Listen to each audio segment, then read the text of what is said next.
Hey guys, welcome back to the channel. This is part 1 of our story. If you like this What If story and want to see part 2, let me know in the comments below. Before we start, don't forget to like, subscribe, and share this video with your friends. Also, check the description for more great content and my playlist. This story was posted by 𝐿𝐿_13 on Wattpad. Now let's start. Prologue. The day was cloudy.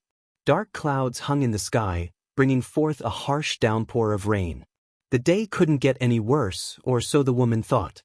The harsh wind blew harder than before, bending the sturdy trees. Ever since they moved to this place, it's been one hardship after another. It was stressful, their lives, but the woman would rather have her own life stressful while her son's life stays joyful.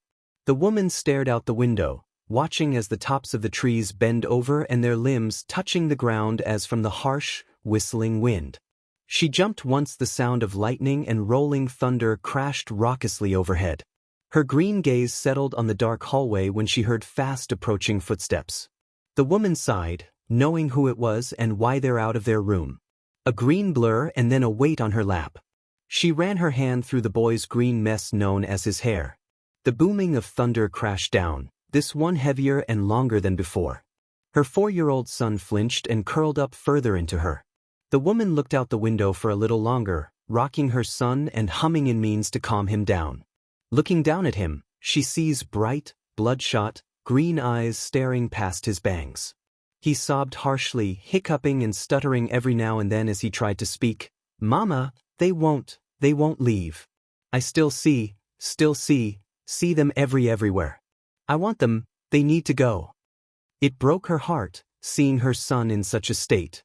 Ever since he was born, he'd stare off into space or at something, and burst into tears. She never understood why her son would react to nothing in such a way, and it was heartbreaking when she found out. Izuku, it's all right," she murmured. It wasn't okay. Things weren't okay with her son seeing these things that she couldn't see herself. How could everything be okay? They can't touch you. They will never harm you, not as long as I'm around. She calmed him down to the point he fell asleep. She didn't need him to get sick. No, never again. How she remembered that day. That one day he had gotten so sick, she rushed him to the hospital where she learned that he was overly stressed with fear.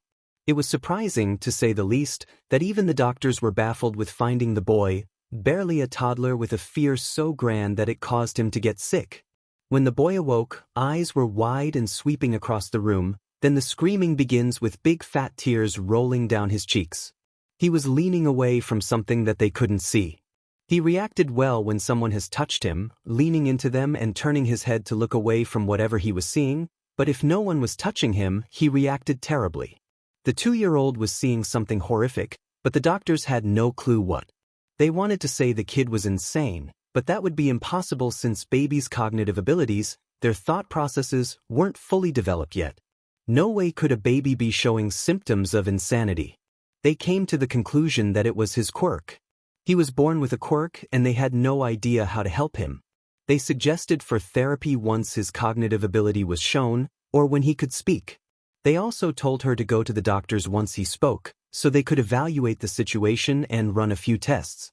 They also told her to tell him to never speak to whatever he's seeing. It may not be a good idea for the kid to do that, even if it turns out to be his imagination. When young Izuku started speaking, they found out just exactly what was in the room. It was an honest mistake. The doctor asked him to describe the thing. They didn't know. They knew it was a ghastly thing, something so horrible that the child lived in fear every single day of his life. He gave them a hair-raising description, so thought out that they could almost picture it. One nurse had gotten sick and threw up when he got to the part that dealt with one or more limbs being missing, or even when these things were hanging out of their stomachs. The description was so detailed, they knew it couldn't be his imagination. They knew of his mother and how she was. She couldn't stand the thought of horror, so they knew she didn't plant these ideas in his head. He was told to speak with it and it appeared, attempting to take the boy away. He was saved afterward, but the trauma was done. It was then when he had started wearing dark-tinted sunglasses. He never took them off. He never wanted to take them off. He had finally found a way to get away from the creatures his mother called ghouls. He was strictly told to never speak about this ability with anyone.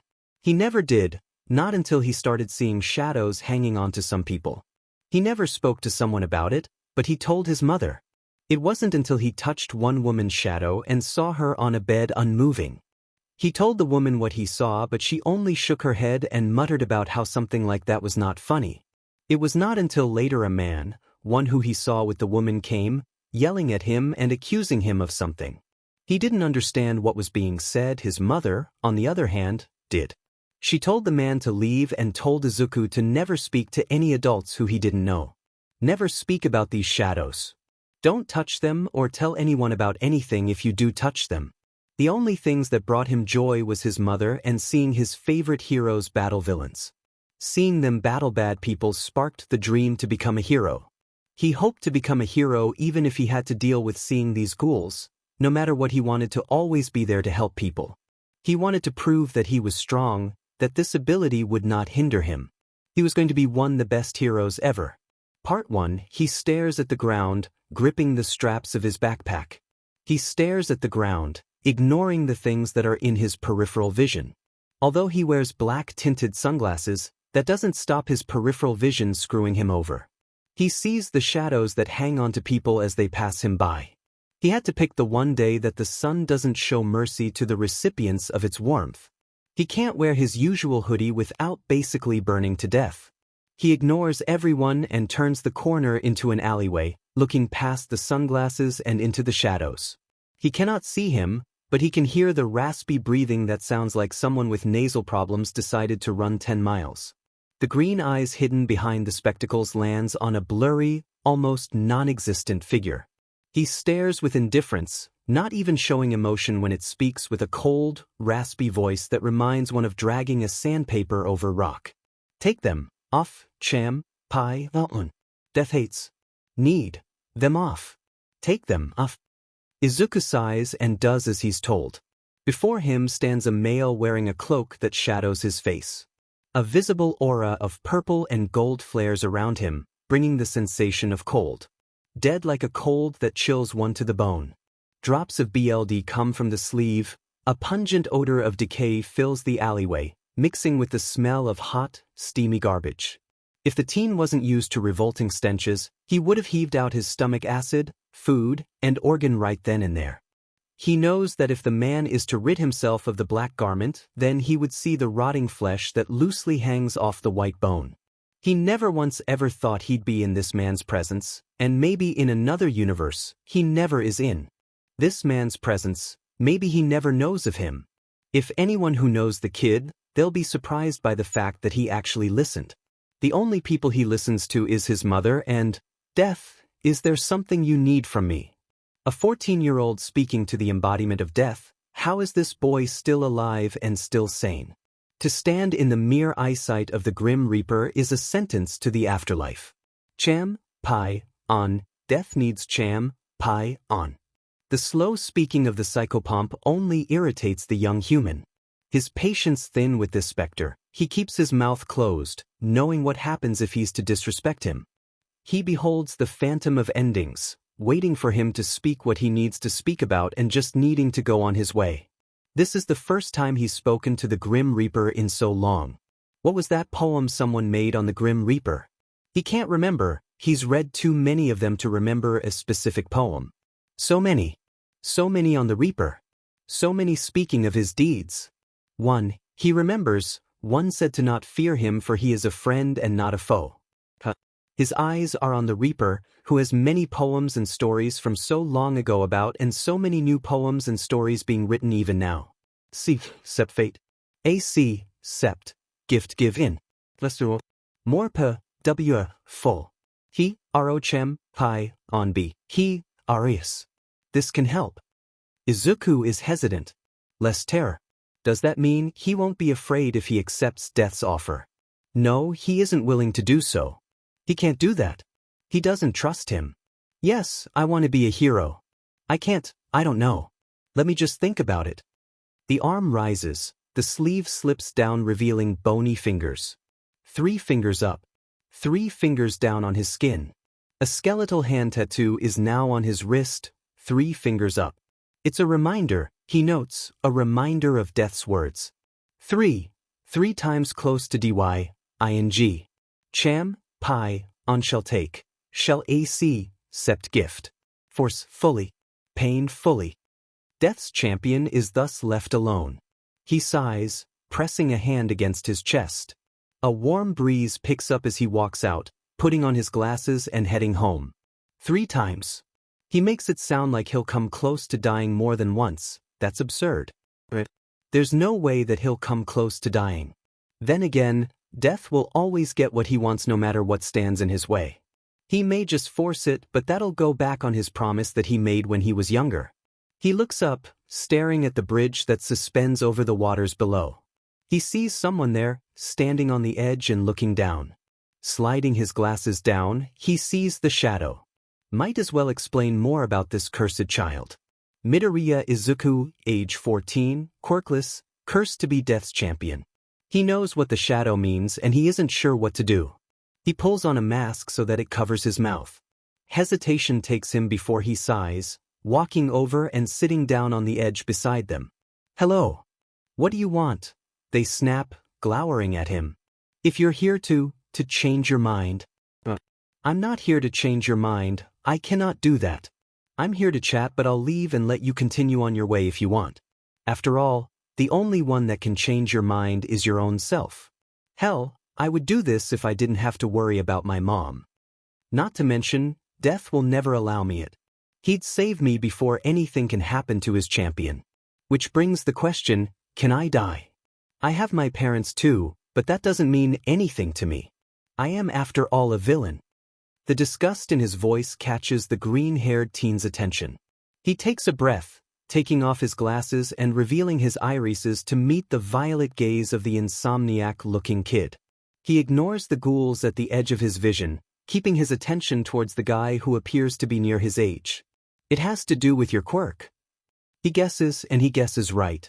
He turns towards the waters below. I told you, I'm only here to talk. I can't change your mind, but maybe talking can at least help you be at peace. I don't force people, wanting to talk is all on you. If you want to continue with this, tell me and I'll leave. Reluctantly.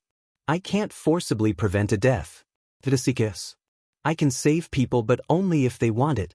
Like a hero saving others who call for help. Skeptical. The guy is skeptical. He's like Izuku. They've been hurt by people, not by their family, but by those around them. It's sickening this world is. Izuku, wanting to be a hero, is constantly put down by his lack of quirk. His eyes, they're cursed so they don't count as a quirk. What's your name? It's nothing important. I'm not an exchanger of names. You can make me one. Izuku shrugs nonchalantly, turning towards the horizon. His eyebrows furrow. Who is this guy? Why is he here? Why does he want to help me? Talk to me if he won't give me his name.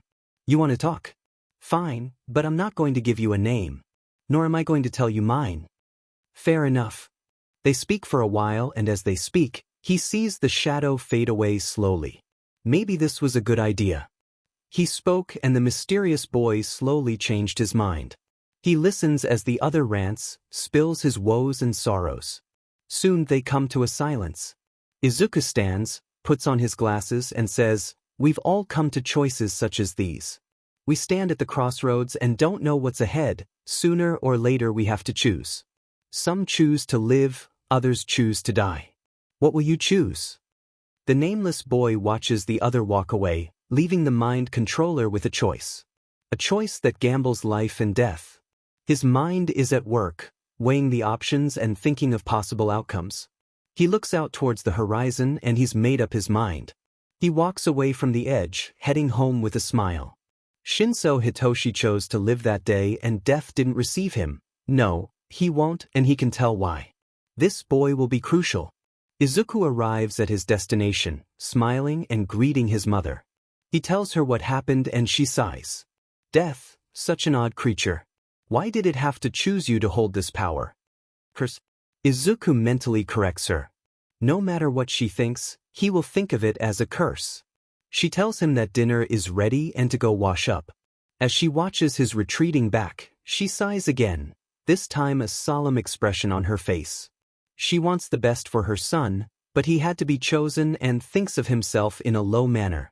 She tries to help him use this in a better way, but nothing. He won't take the help. The fortunate part, the ghouls stay away. They can't touch him unless he initiates the touch or speaks to them. Her son can save many lives, but no one will listen, no one will ever take him seriously. Her thoughts drift back to the man. That wretched man that worsened his condition by calling him cursed and spreading rumors to the point the small family had to move away. He's just a child. She argued. She argued so much, but no one listened. He's so kind-hearted. It's a shame no one wants to listen. School, the following morning, is hectic. A pebble flies through the air and drops to the ground.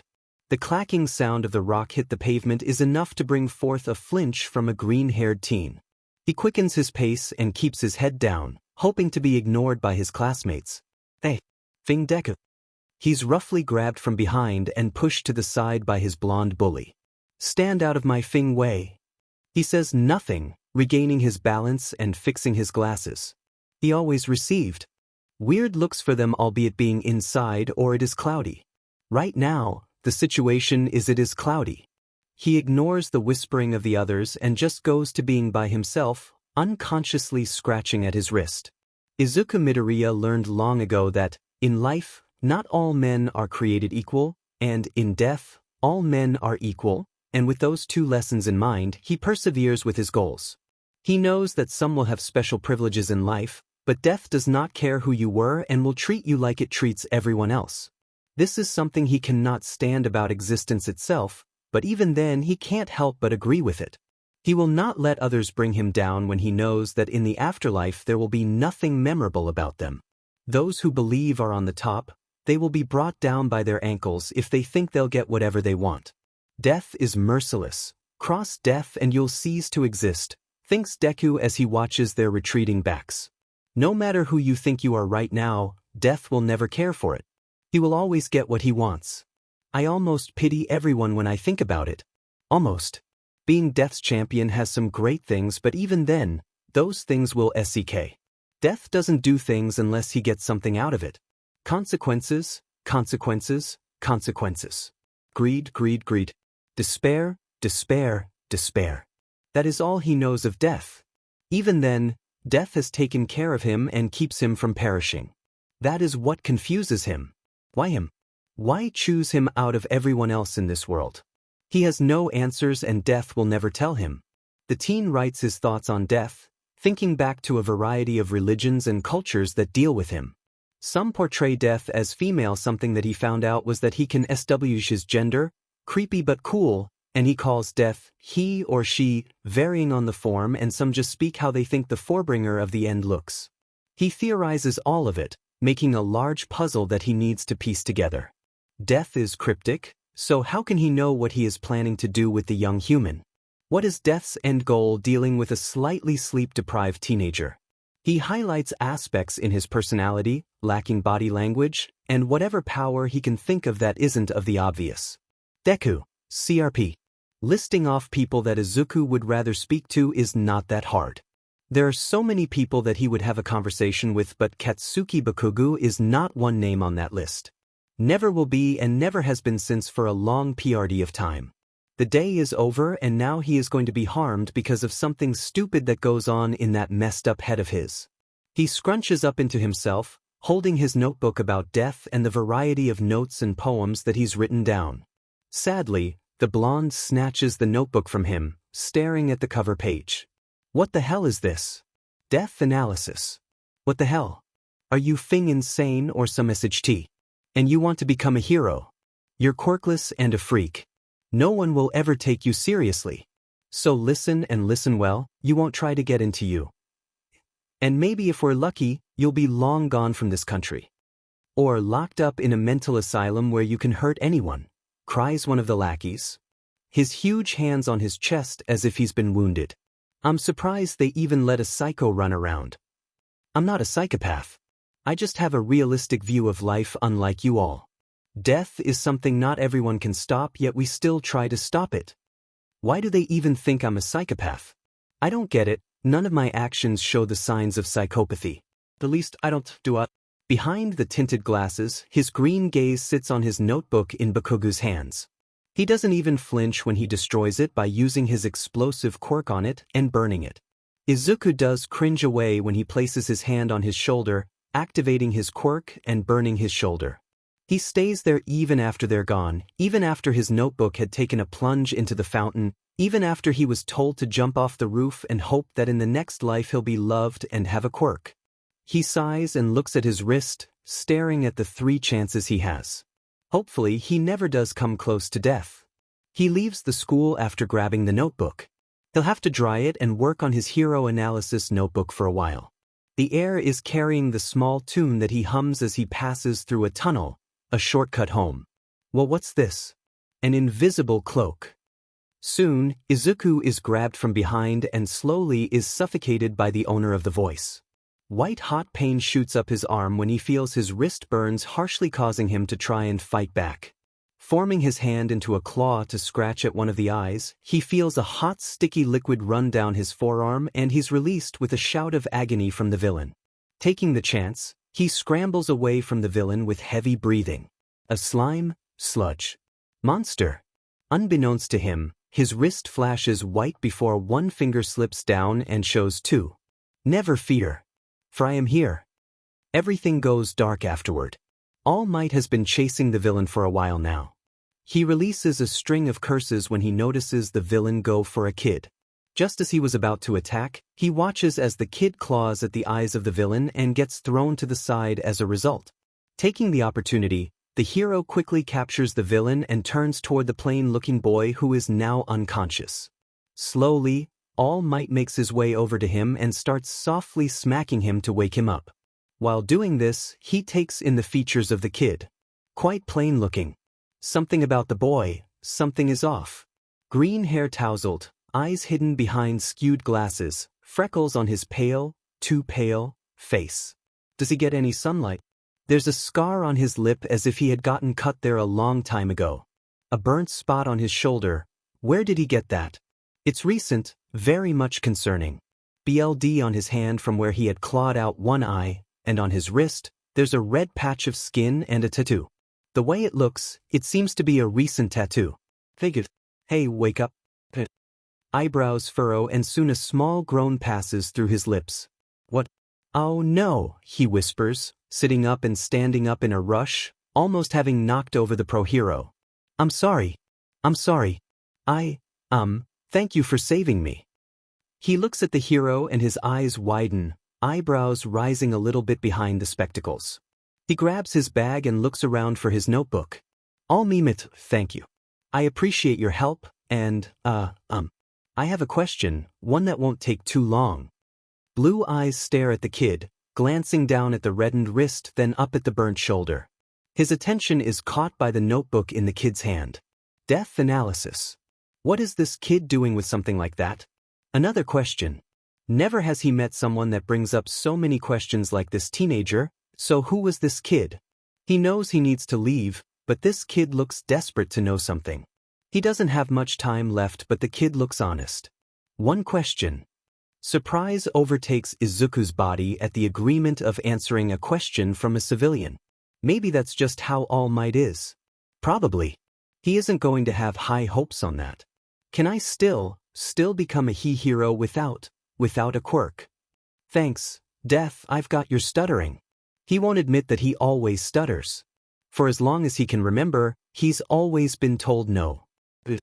Always a huge fan of heroes, but he's slowly calmed down, pushing past those emotions and trying to be a hero along with figuring out a way to get Death to choose a different champion and leave him alone.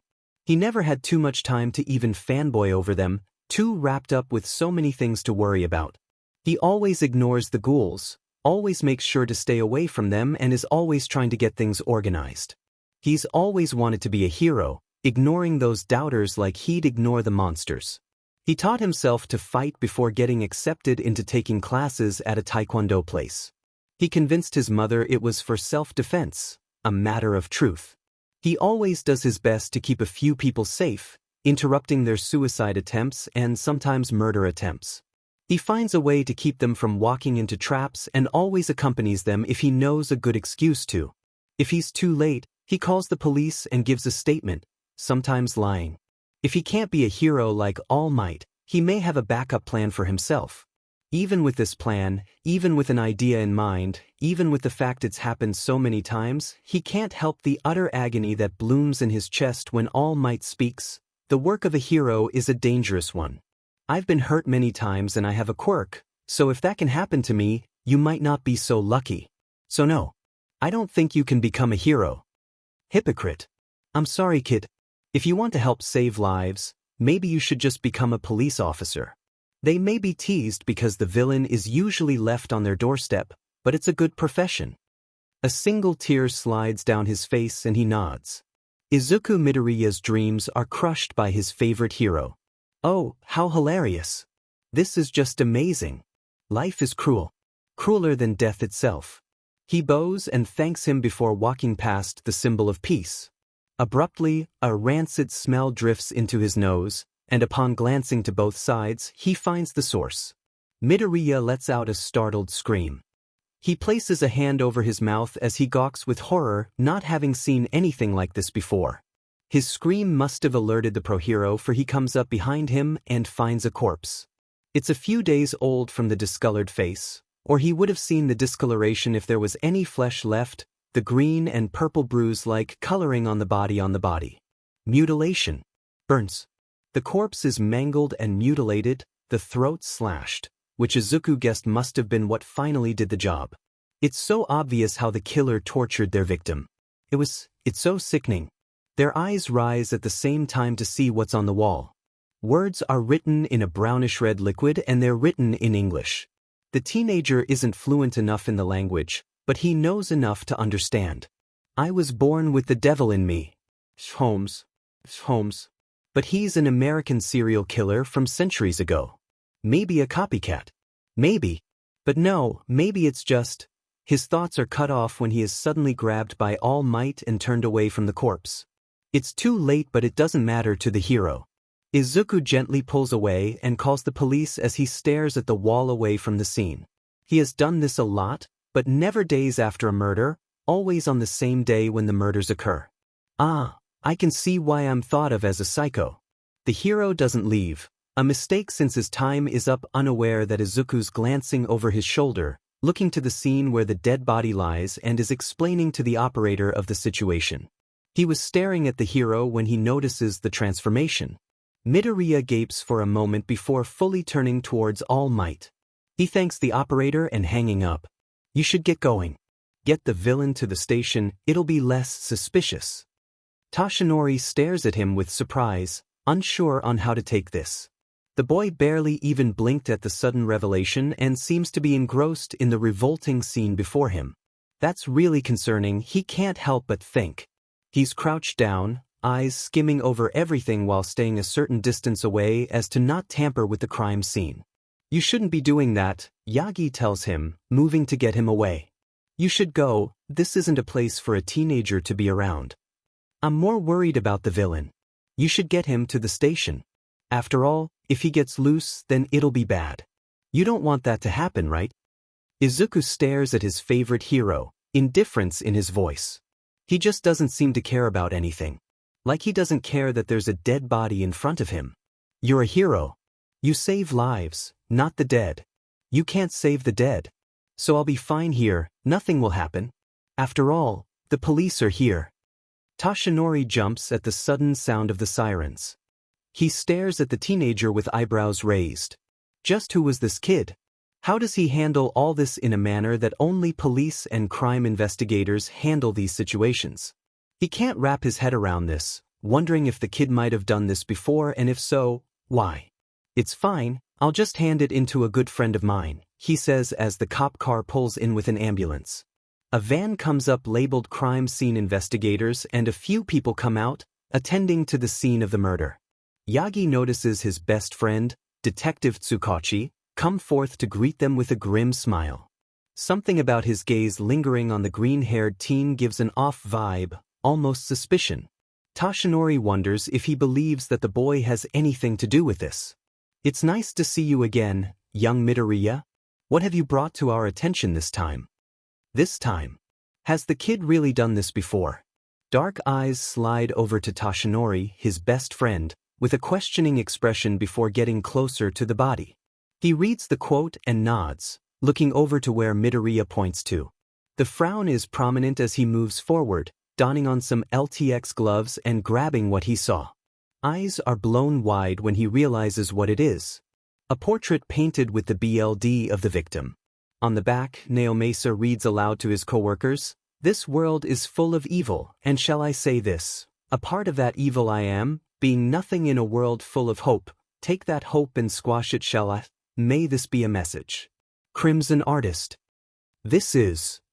I don't know how to even process this," he whispers with wide eyes, his attention never leaving the painting, the bloody painting. "It was nice seeing you again, detective, but I should get going. Do you need to know anything else, or am I clear to leave?" Izuku bows slightly upon receiving an answer and thanking him. He leaves the scene of the crime but not before giving the number 1 hero a glance and a smile over his shoulder with a small wave. His glasses slip down the bridge of his nose, and before he can move it up, he sees a woman with a death shadow hanging off her. He quickly moves and discreetly brushes his hand over the shadow, getting enveloped into the premature death. He sighs, seeing what is going to happen and not be able to stop it.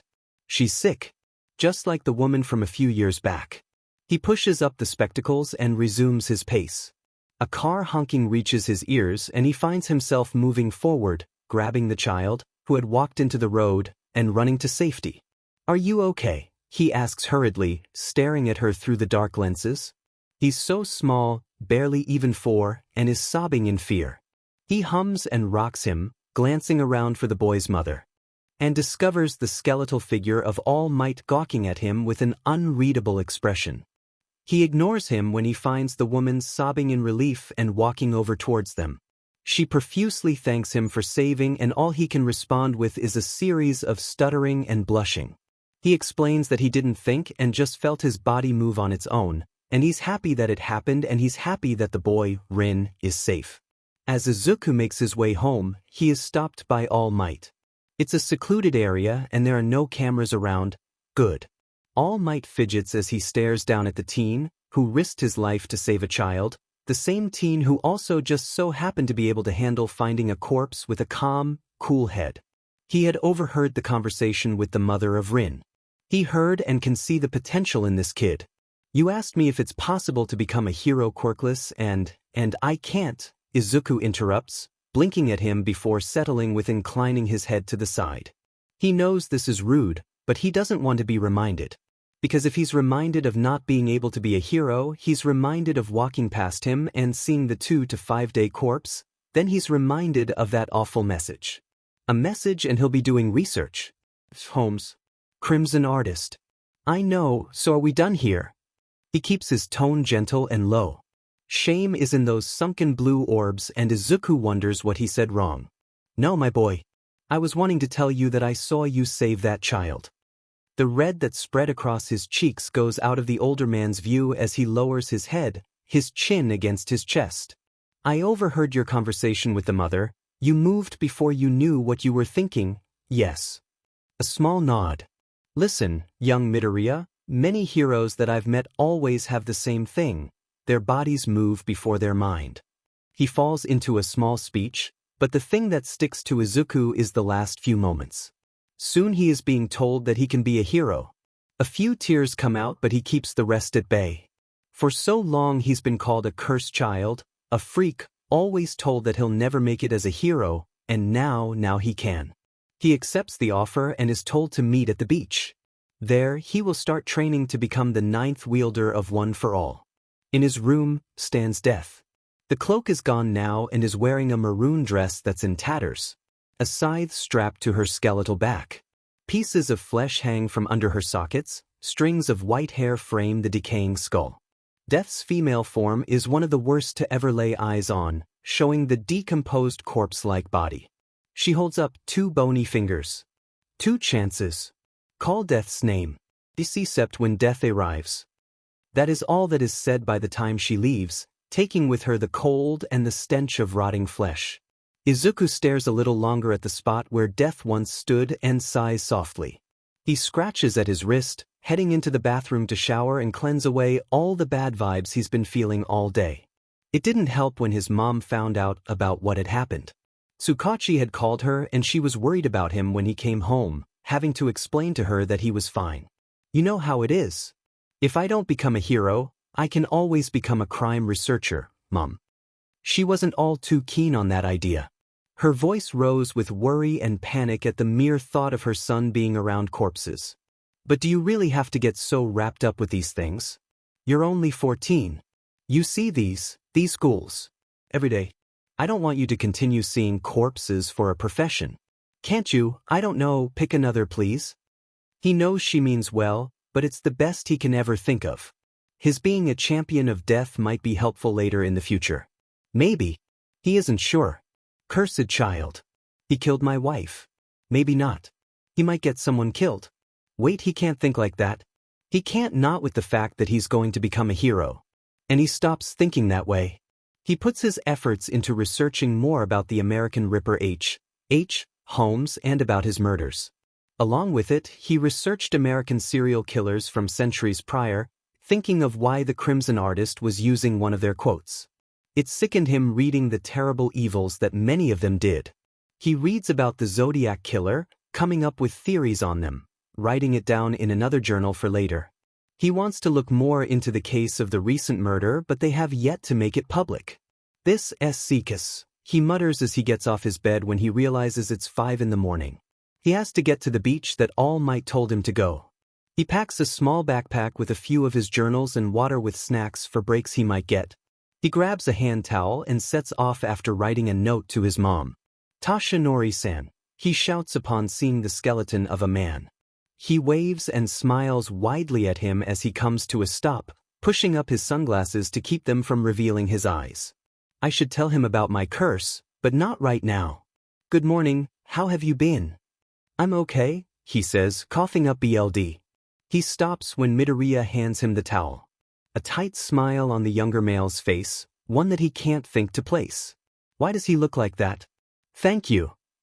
He makes a small noise upon noticing the sunglasses adorning the pale freckled face. Why are you wearing sunglasses at the break of dawn? Oh, he says, swallowing. I should tell him. Light sensitivity. But not yet. Fortunately, Yagi buys the lie. Training is intense the past 2 months. He has 10 months to work through, and he already feels like he's dying. Izuku sighs as he makes his way towards the Dagoba Municipal Beach Park, thinking about the murdered victim from the day he met All Might. He's lost a bit of his sleep from seeing the corpse in his dreams. The recent murders haven't been out to the public yet, maybe not to raise panic, but he knows that they might release a small statement about being careful being alone and traveling at night. Because of this, Izuku's curiosity got a hold of him. See, he isn't a huge fan of breaking the law, but he asked an international friend to hack into the police files and downloaded them onto a USB flash drive and has sent it to him. They made sure that it is unknown, everything they used to hack is now gone, and they are sure no one knows about the hacking, yet. That was last week, and now he has a somewhat up-to-date files of the case. He only does this when he finds the bodies of a serial killer's victims. This is only the 3rd time. He keeps everything to himself but sends in help to the police officer when he notices something they skimmed over. Midoriya is always careful, so he keeps the journal hidden and only takes it out in his room. His mom doesn't know, a good thing, or else she'll have a heart attack at what her son is doing. So far, everything is doing okay, and he's been able to update some of his theories on the 𝐾𝐮𝐭𝐡𝐨𝐫. He just needs his conscience cleared of the corpse that he sees at night. Once the killer is apprehended, he'll be at peace and at knowing no one will end up like that innocent person. Young Midoriya. Jumping at the sudden noise, the said teenager stumbles and looks up at the source of the voice. He smiles widely at seeing Toshinori in his skeletal form, but it fades at seeing 𝗬𝐭𝐡𝐨𝐫. He didn't find out. He can't have found out, so why is he here? He tells himself not to freak out and goes over towards them. 𝗬𝐭𝐡𝐨 here needs to speak with you. Don't panic. Hello sir, he greets with a small bow. Please make this quick.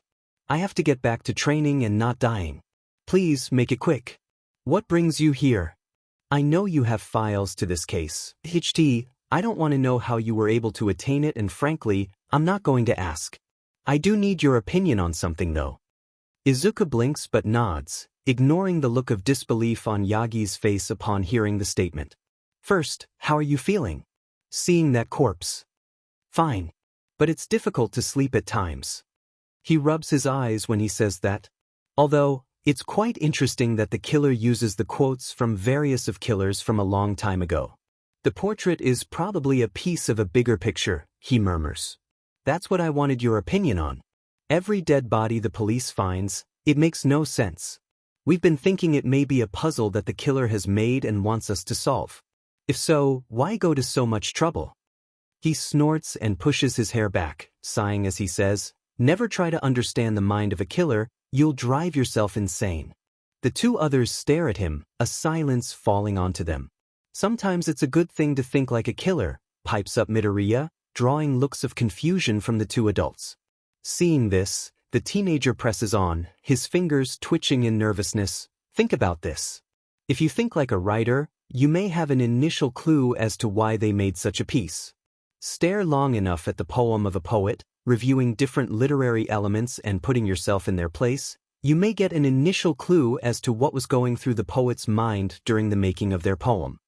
He presses his thumb onto his bottom lip, biting the side of the nail. What I'm trying to say is to catch a killer, you'll have to think like a killer. Preferably one with an artistic view of death, and you may understand why the Crimson artist is leaving portraits, maybe come up with a mental image of the big picture. They have artistic abilities, so they might be taking inspiration from old artists. He blinks once again, looking up at them and fixing his spectacles. That's my thought process on the matter anyway. If it makes sense. I'm not well at verbally expressing my thoughts. They gape at the kid, who nods and gets to work on training. As they're left alone again, they exchange facial expressions. That's one heck of a kid. I still need to tell him not to hack into police files since that's against the law. I don't know how he even hacked it since he doesn't seem to be the type to know how to hack them. 𝗏𝗏 watches the teenager train, humming a tune under his breath as he works. The kid seems honest as hell, so he probably is right at the fact that he doesn't seem to be the type to hack or even break the law. He's smart and seems to be a good analyst, so that'll be a good skill to work on once he gets into you. Maybe he can get 𝗀𝐻𝐿 to help work on it. Do you think he may have had some help? Maybe, it's likely that he did. Ask him for me. I'm sure he won't lie to you. I should get to the office and relay the message. Hopefully we can stop the killer before the picture is complete. It's good seeing you again, 𝗏𝗏. I have a feeling we'll be seeing each other more than usual this year. 𝗏𝐿𝐿 shakes hands with the pro hero and waves farewell to Izuku, who's picking up metal and putting it in a truck. That kid will be going places, will see things not many people see in their lifetime, he mutters as he gets into his car. The days turn into weeks, which turn into months. With all this time, Izuku is working harder than ever before. He makes changes to the schedule set by All Might, and he knows he shouldn't have, but he did. He has to work harder or else he will be too far behind the other students. If he doesn't work hard, then why is he working at all? He has to put in his all, pushing past his limits, pushing past his aching muscles. Taking taekwondo, training, researching, studying, Izuku found them to be a good way to keep his mind off the corpses that hang at the edge of his vision, to keep his mind off of the piling corpses from the murders. All the while, he goes around the city in boredom and finding people that he can help if he's told to not train on a certain day by his mom. He eats better than before, trying to keep his health up, but is unknowingly letting it drop by the overexertion that he's putting on himself. During this time, Katsuki Bakugo seems to have made it his goal to make Izuku's life a living hell before he goes off to become the #1 hero and leaves this rundown school, to which holds extras, and he's the protagonist more like the antagonist, he thought when Bakugo had announced that. His bullying is getting worse and of course, the teachers do nothing. Midoriya doesn't expect anything for he's lost all trust in teachers, and because of that, he has trouble trusting adults in general. The only few he does trust is 𝗏𝗏, Tsukachi, and his mom. Most adults never did much for him. Some of the adults that knew of the bullying did nothing and make up excuses on for Bakugo. He tries his best not to be a victim, but it's difficult, especially when no matter how much confidence he can gather up, Katsuki finds a way to rip it down. That was before he just started ignoring Bakugo entirely. He remembers a time when he would let himself get hurt by the bullies of the school. Now, he just ignores them. He rolls his eyes at their idiotic comments, their idiotic insults, basically their ignorance and idiocy. They believe him to be a psychopath. Fine, let them. He stopped trying to say anything different. So what if he's a freak? It's better than being normal anyway. He ignores them, blasting old Western rock music, sometimes old Japanese rock like 𝐀𝐮𝐿 and 𝗧𝗜𝗍𝗘. That's basically what his music player is, full of old anime openings, some of them newer, rock, and mostly old Western rock. He's surprised that he hasn't messed up his hearing because of that. Mostly ignoring them doesn't always work, and if they try to lay a finger on him, he'd break it if he could. He pushes it off and quickly makes his way out of the place, sometimes scurrying to a more public place that if anyone is to recognize them, their future reputation as a hero will plummet. His life is okay now, but the slight trauma is still there. Either way, he isn't letting anyone lay hand on him. He's through with being a victim, and he will prove it once he gets into you. If anyone were to ask, Izuku-a is not breaking into an apartment. Izuku-a does not know how to pick a lock. Of course, that's what it looks like, but that's not it. Nope. He has no clue what people are talking about if they're to ask, but who would ever ask? The idiot basically lost his key and now has to break in. It's not really a break-in if it's his home, is it? No, because he lives there. He'll have to tell his mom about the lost key and get a new one made. He sighs, making his way over to the kitchen. He grabs a small snack and immediately heads for his room, throwing his backpack down onto the bed. He's almost there. So close. Will this be enough? It should be. He's so tired. It won't kill him to sleep for a while. After all, he's worked so hard now. Resting will do him good anyway. He's had a stressful few months. It's been 10 months since the second corpse has been found. 10 months since the whole investigation started. After the first 5 months, 10 people were reported missing and were found killed. 3 months ago, they released a statement on the murders and another 6 people were reported missing and killed. 2 months ago, the trail went cold. 2 months ago, no more murders have happened. It was as if the killer went into hiding for a while. Because of this, Izuku had asked them to search for unsolved cases that dealt with the same thing, no leads. The case went cold and everything returned to somewhat normal. The day was long and with Tsukachi's visit, it put him on edge. The case went cold. The trail stopped and no one has been reported missing, and we haven't found any recent murders fitting the profile. Dark eyes hold an emotion, maybe more, and it's difficult to read. He stares at the lapping waves, his lips set to a firm line. We have no reason to believe that the unsub just stopped for no reason. They might have almost gotten caught, what with the news releasing the murders and the patrols. I'm guessing they're laying low for now. Oh, so that is a problem. Great. Midoriya sighed and ran a hand through his hair. Has there been any other cases like this one? Where they'll kill for a while and then just stop after a moment? There's no reason to believe that they won't do this again. Some murderers have a need to kill. This one just likes torturing people. They love the thrill they get for hurting them. This is a type where they need to hurt someone just because. It won't last long. Once the news stops covering the murder, a killing frenzy will ensue, don't you think? Tsukachi hums as he glances at the teen with a smile. He can see where Toshinori likes him. Yes, he might have done well with choosing him. You'd make a fine detective.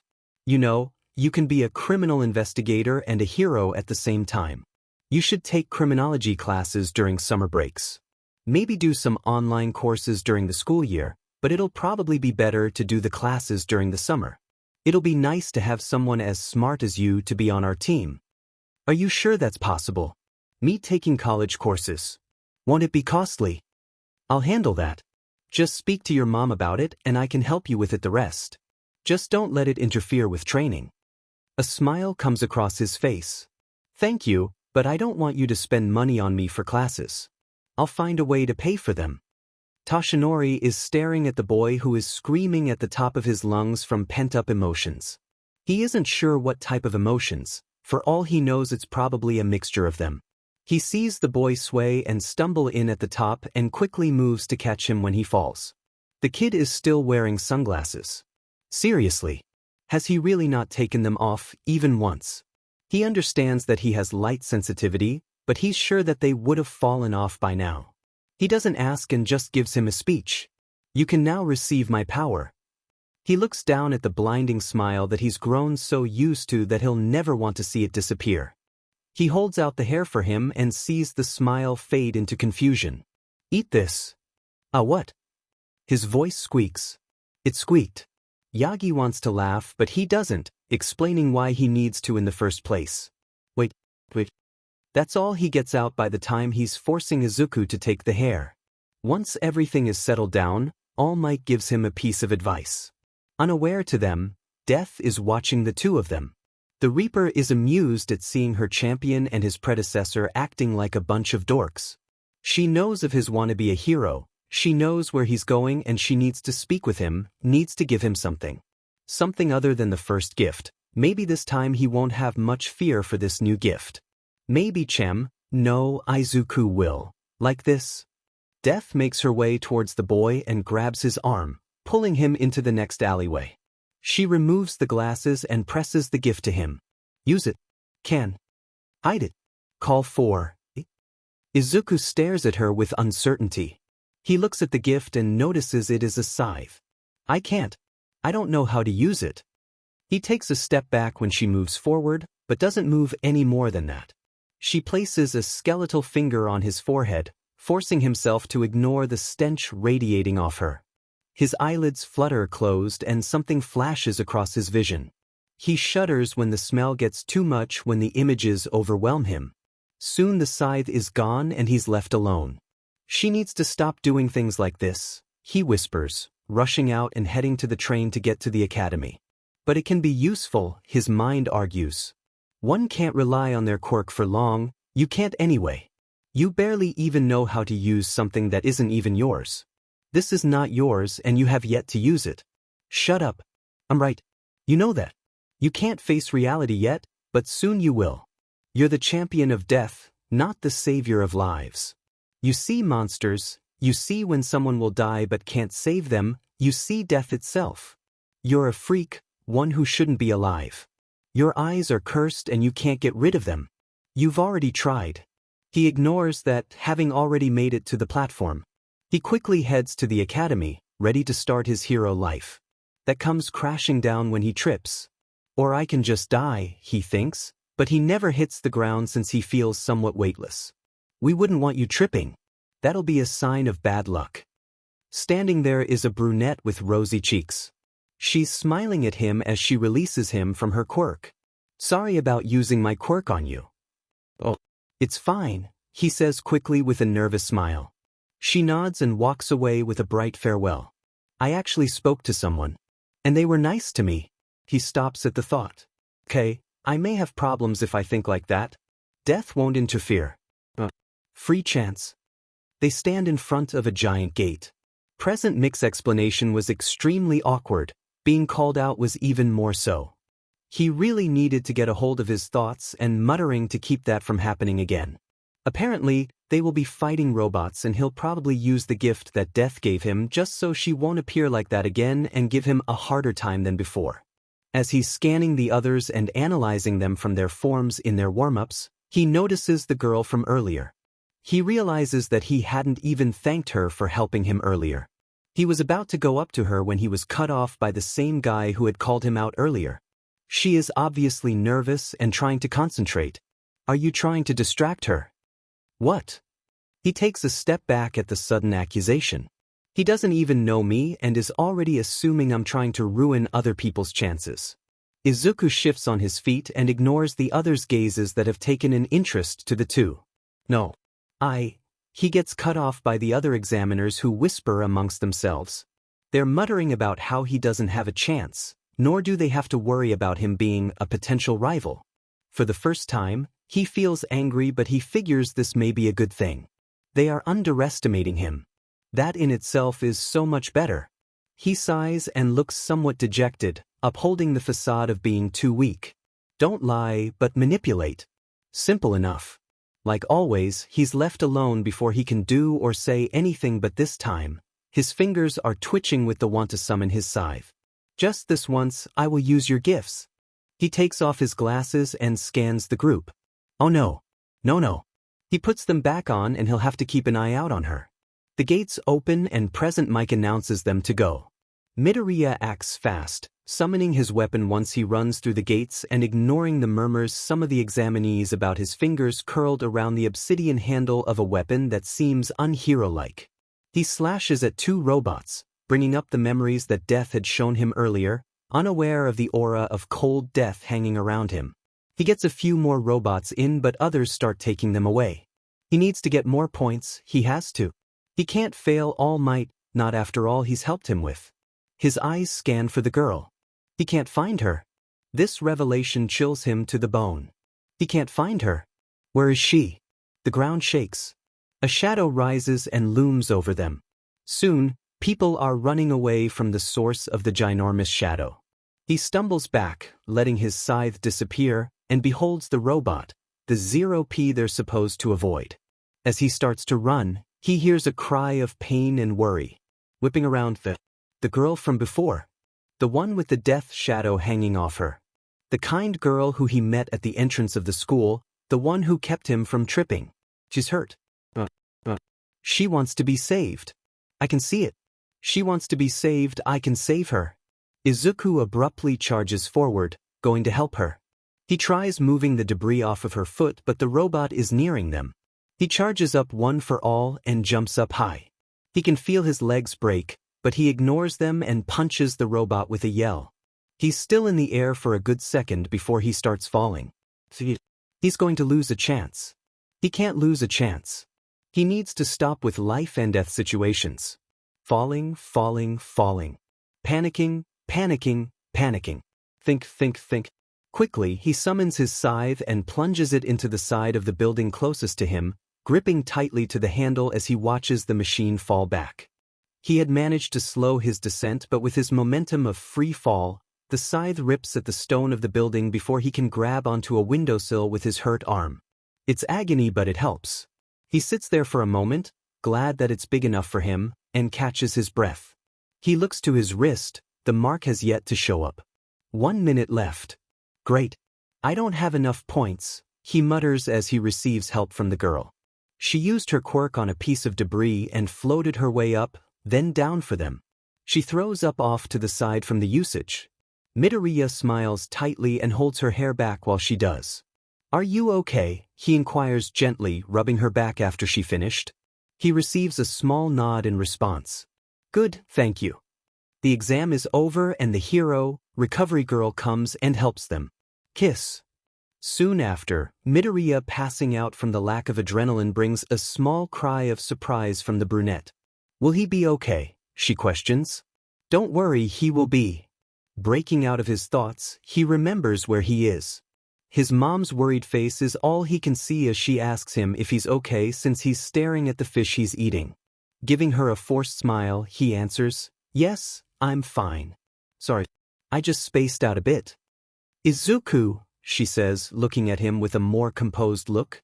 When you get into you, what will you do about your glasses? Surely one of them will know you're lying.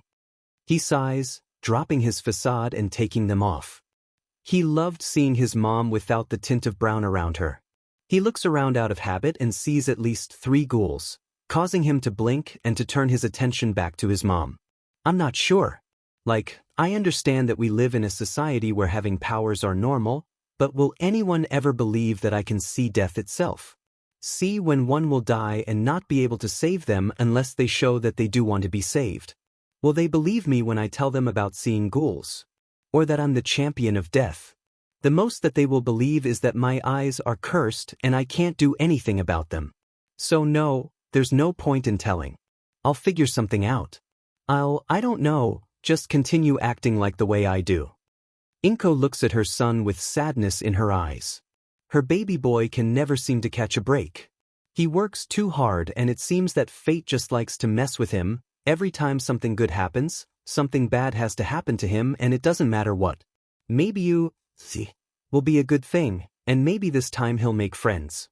Hopefully he tells someone about his curse, as he likes to call it. She believes it can be helpful, but then again, what does she know? She hasn't experienced it herself. It's okay, Izuku. You don't have to do anything you don't want to. So death gave you another gift. He doesn't seem to notice, but his eyes shine brighter with that sentence. It's hard to know if he actually likes it or is just pretending to. Yeah, it's a 𝐒𝐮𝐬𝐵. Very durable. Apparently it's a metal from the underworld itself. I know how to use it due to death showing me memories of 𝐒𝐮𝐬𝐵 fights and its skill and technique. I kind of want to thank them. I mean, without it, I'm pretty sure I wouldn't have gotten even a point. You should thank them.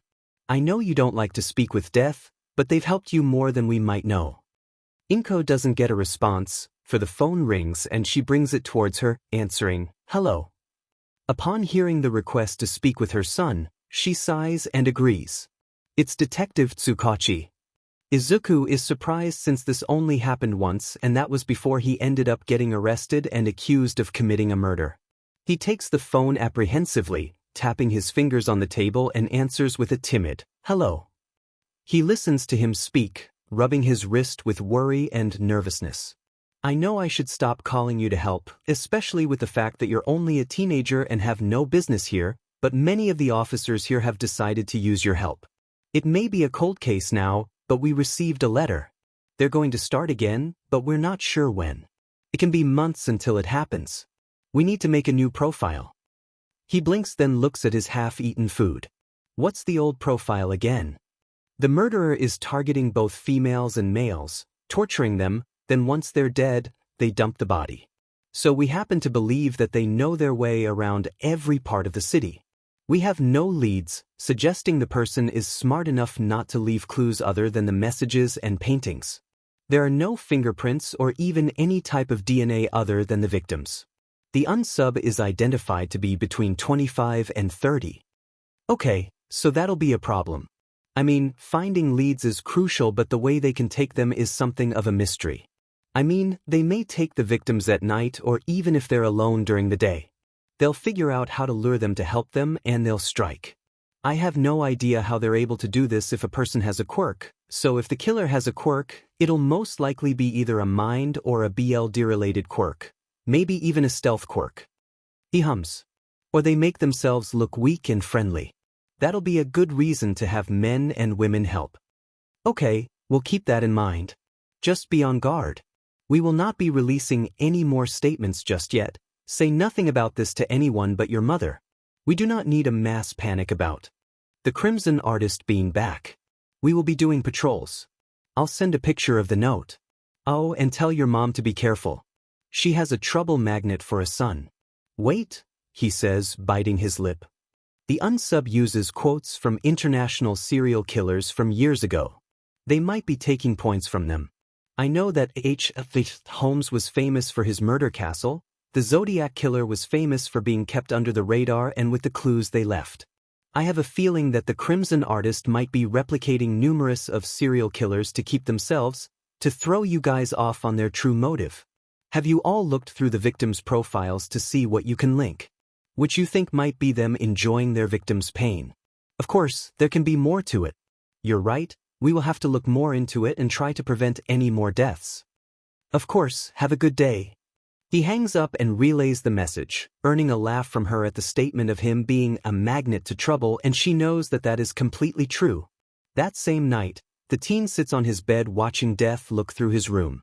He never realized just how childish the specter is, how curious she is. Though he cries, but it falls on deaf ears when she knocks over the figurine. Death, please be careful.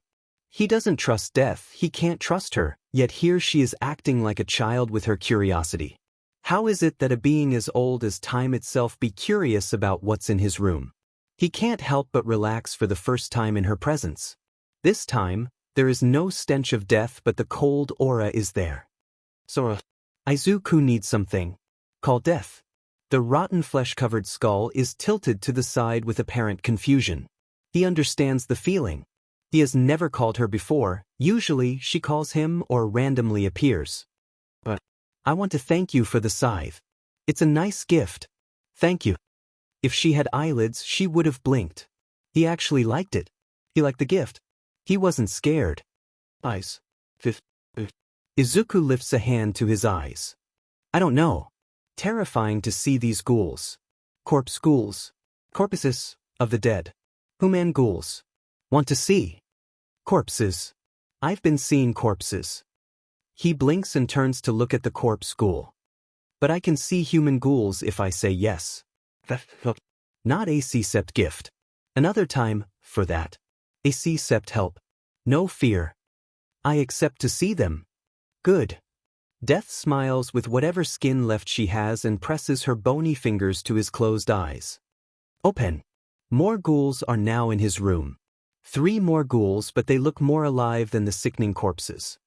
I still can't speak to them, can I? They'll hurt me, won't they? Not sure. Be careful. Trust none of them. That's all. She's gone. Izuku is alone with 2 types of ghouls now. Great, but it's not bad. Now he won't be alone with corpses around him. That's what he believes anyway. 1A, he repeatedly mutters as he walks into the school. He was happy to know that he passed the exam. He is happy that he can go to such an amazing school. He comes to a stop when he finds the classroom. Taking a deep breath, he knows that this will be the start of a new life. This will be a place where he can make friends and get away from the horrors of his childhood. He adjusts the sunglasses and steps into the classroom. He finds the glasses guy, the one who had called him out during the exam and during mixed debriefing, arguing with him. Bakugo is here. He should have known, and he had dared to hope that they wouldn't be in the same class. Life does hate him. He should have known that life hates him. Oh well, the feeling is mutual. Apparently, Bakugo is being a dipstick and will not get his feet off the desk, disrespecting the people who made it and school property, and oh, the horror. The guy is apparently from a respectful family for the way he's acting. Strict. He sighs and says, Look, it seems that we got off on the wrong foot. My name is 𝐻𝐿. Then he tells him from where he went to school, not the right move to make. That explains the whole attitude. He grew up with strict rules enforced, unlike Bakugo who always got away with everything. Oh, you're an elite. Seems like another reason to end you. Threatening. His response fades as Midoriya sighs and glances off to the side. He moves to go sit down but is stopped by 𝐻𝐿. I'm 𝐻𝐿 from 𝐀𝐮. Oh, yeah, I overheard. I'm Midoriya. It's nice to meet you, 𝐻𝐿. They speak for a bit, 𝐻𝐿 asking about the scythe and congratulating him for knowing something more about what the test was actually about. Midoriya tries to deny it, but it falls onto deaf ears. Hey, it's the curly-haired kid. I know that voice. Glad to find you. Present Mike was right, you did make it in. She's so loud, everyone is staring at us. I never got to ask, why are you wearing sunglasses? I've seen you have them on all the time. Oh. My eyes are, if you're here to make friends then I suggest you leave. They turn to find a man in a sleeping looking like a caterpillar. Izuku coughs and looks away, quickly heading to a desk, sadly behind Katsuki. He keeps his head down, staring at the worn-down teacher. He's a pro hero. Just who? He can't think of the hero name. This never happened before. I usually am able to recognize a pro hero. Wait, must be an underground hero then. I am your homeroom teacher, 𝐻𝐿. Put these on and meet outside on the PE grounds. Standing outside, sun in his face, he's glad he wears sunglasses. Everyone else is shading their eyes to see the teacher in front of them, the teacher who looks so done with life. We will be doing a quirk apprehension test. He explains the reason why they're not going to the ceremony, what they will be doing. His eyes scan the crowd before he throws the ball at Bakugo. Bakugo, what was your throw in middle school? 67 meters. Bakugo steps up and when he's told to use his quirk this time, he grins and preps to throw it. Die. He shouts when he releases it with an explosion to propel it. The beep of the machine sounds and Aizawa-sensei shows the results. 705. 2 meters. A girl yells out saying it looks to be fun, earning a glare from the teacher. Oh, it looks fun, you say? If you're only here to have a grand old time for the next 3 years, what happened to being heroes? When no one says anything, he continues, fine then, new rule, whoever places last will be judged as hopeless and will be expelled. What? I can't do that. After all of the training and hard work I've done, I'm going to be expelled. I know it'll be me. All these other people have had their quirks for so long. I've just received one for all and I can't do anything other than that. There's my eyes, yes, but what am I going to do there? 𝐻𝐻𝐻𝐿 takes a deep breath and goes through the motions. Many of his skills can't be used in many of the events. He did okay, but he's still behind everyone. He knows he's going to be expelled, but he pushes through. Everything is fine, but the air shifts from warm to cold. A stench of death permeates the air. This chills many people, causing them to grow worried and wary of the feeling of hopelessness. Aizawa-sensei frowns and looks around before his eyes land on 𝐻𝐻𝐻𝐿, who seems to be unfazed. Some of his students are shuddering, hand pressed against their faces at the reeking stench. He watches the subtle turn of his head turn to the left, lowering his spectacles. No one seems to notice. No one but him. He can see the boy's lips moving slightly. The air changes and it's back to normal. What the hell was that? He'll have to keep an eye on the boy. Didn't he use a scythe as his weapon during the exam? That may be nothing. A few people use weapons. But who uses a scythe? 𝐻𝐻𝐻𝐿, you're up. In the infirmary, Izuku is speaking with Recovery Girl. After the exam, he had to be taken for breaking his finger. As he expected, he came in last, but fortunately, it was all a logical ruse that Aizawa-sensei came up with. Although, he found out that he is the underground hero, Eraserhead. The softball throw was one of the most nerve-wracking moments in his life, mostly because prior to his turn, Death just had to show up. He had to tell him something, but he told him that he's going to speak to him later, after school. When no one else is around. T-share watching. Then he left. He got far in the throw, but it wasn't enough and he ranked last. Deku. What the hell was that, you psycho? Bokogu is mad and he's going to show that good-for-nothing idiot. Suddenly he stopped in his tracks by white bindings. Izuku owes one to Aizawa-sensei for helping him. If anything, he's just glad that he stopped him from damaging anything. Maybe the teachers here are better than at his middle school, but still, he wasn't entirely sure. Recovery Girl cuts his thought process off when she finishes scolding the green-haired teen about being more careful before she heals him. Once she does, he deflates a bit with his shoulders slumping down. Somehow, his energy is gone after she healed him. Why do I feel so tired? He questions, looking at her through the tinted glasses. It's part of my quirk. I use your stamina to speed up your healing process. She gives him a smile and pats his hand. Her gaze is caught by the spectacles on the boy's face. That's odd.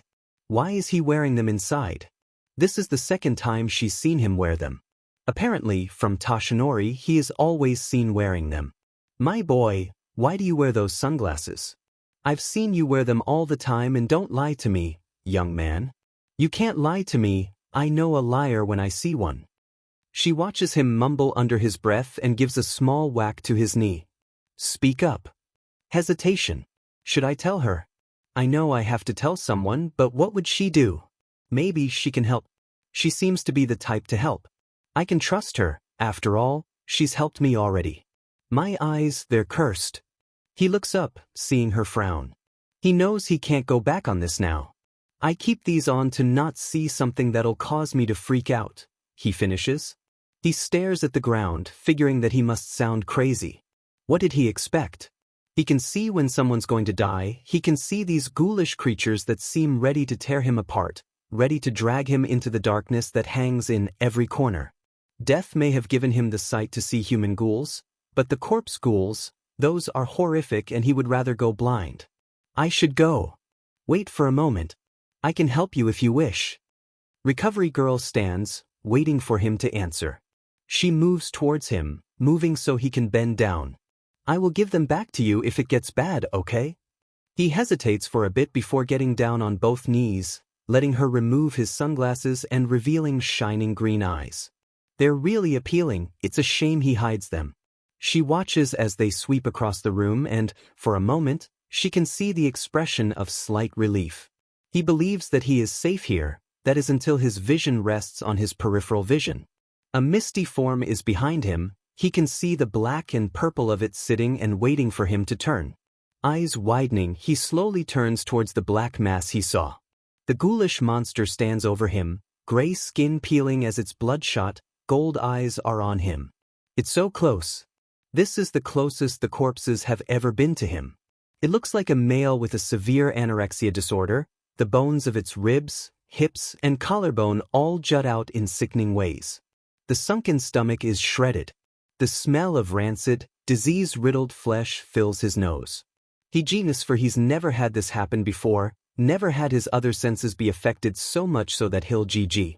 He's dealt with death itself, and if this is worse than death, well, it chills him to the bone. His breathing hitches, opening his mouth to scream.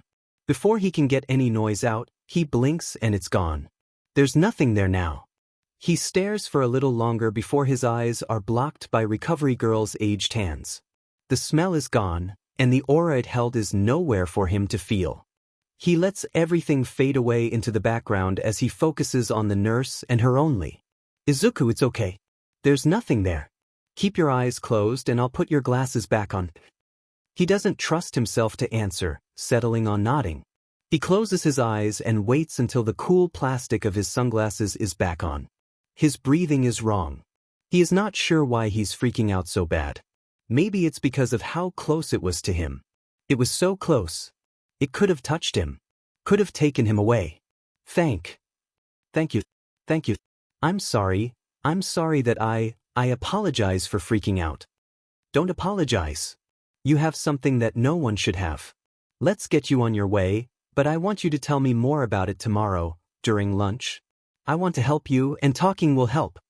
A small smile is on her face. She needs him to tell her, but she will not tell anyone. Not unless it's terrible. I won't tell anyone. That is your choice alone. Thank you. I only want you to know at the moment. My mom is the only other person that knows. I'll explain the best I can, but I should get going now. I feel like I made a good decision, he thinks as he makes way to the front gate. The school day ended and he just feels bone tired. He's dragging himself, slightly slumped over as he tries not to fall asleep. He has to get home, do some research and see when he can sign up for online classes for the summer, and then go to the beach. Albeit the fact that he didn't want Tsukachi to pay for the classes, he was going to anyway. Midoriya. Is your finger healed? He straightens up at the sound of his name, blinking when he sees Ida looking at him. He gives a small nervous smile and nods. Yeah, Recovery Girl helped. Hey Ida, Deku. That causes him to freeze and look for the source. He sees Uraraka waving and smiling at them. Deku. Izuku stutters out in response when he heard the name. He doesn't want to have a repeat of middle school, so he's hoping she must have misheard. Yeah, that's what the blonde, Bakug, called you. That's your name, right?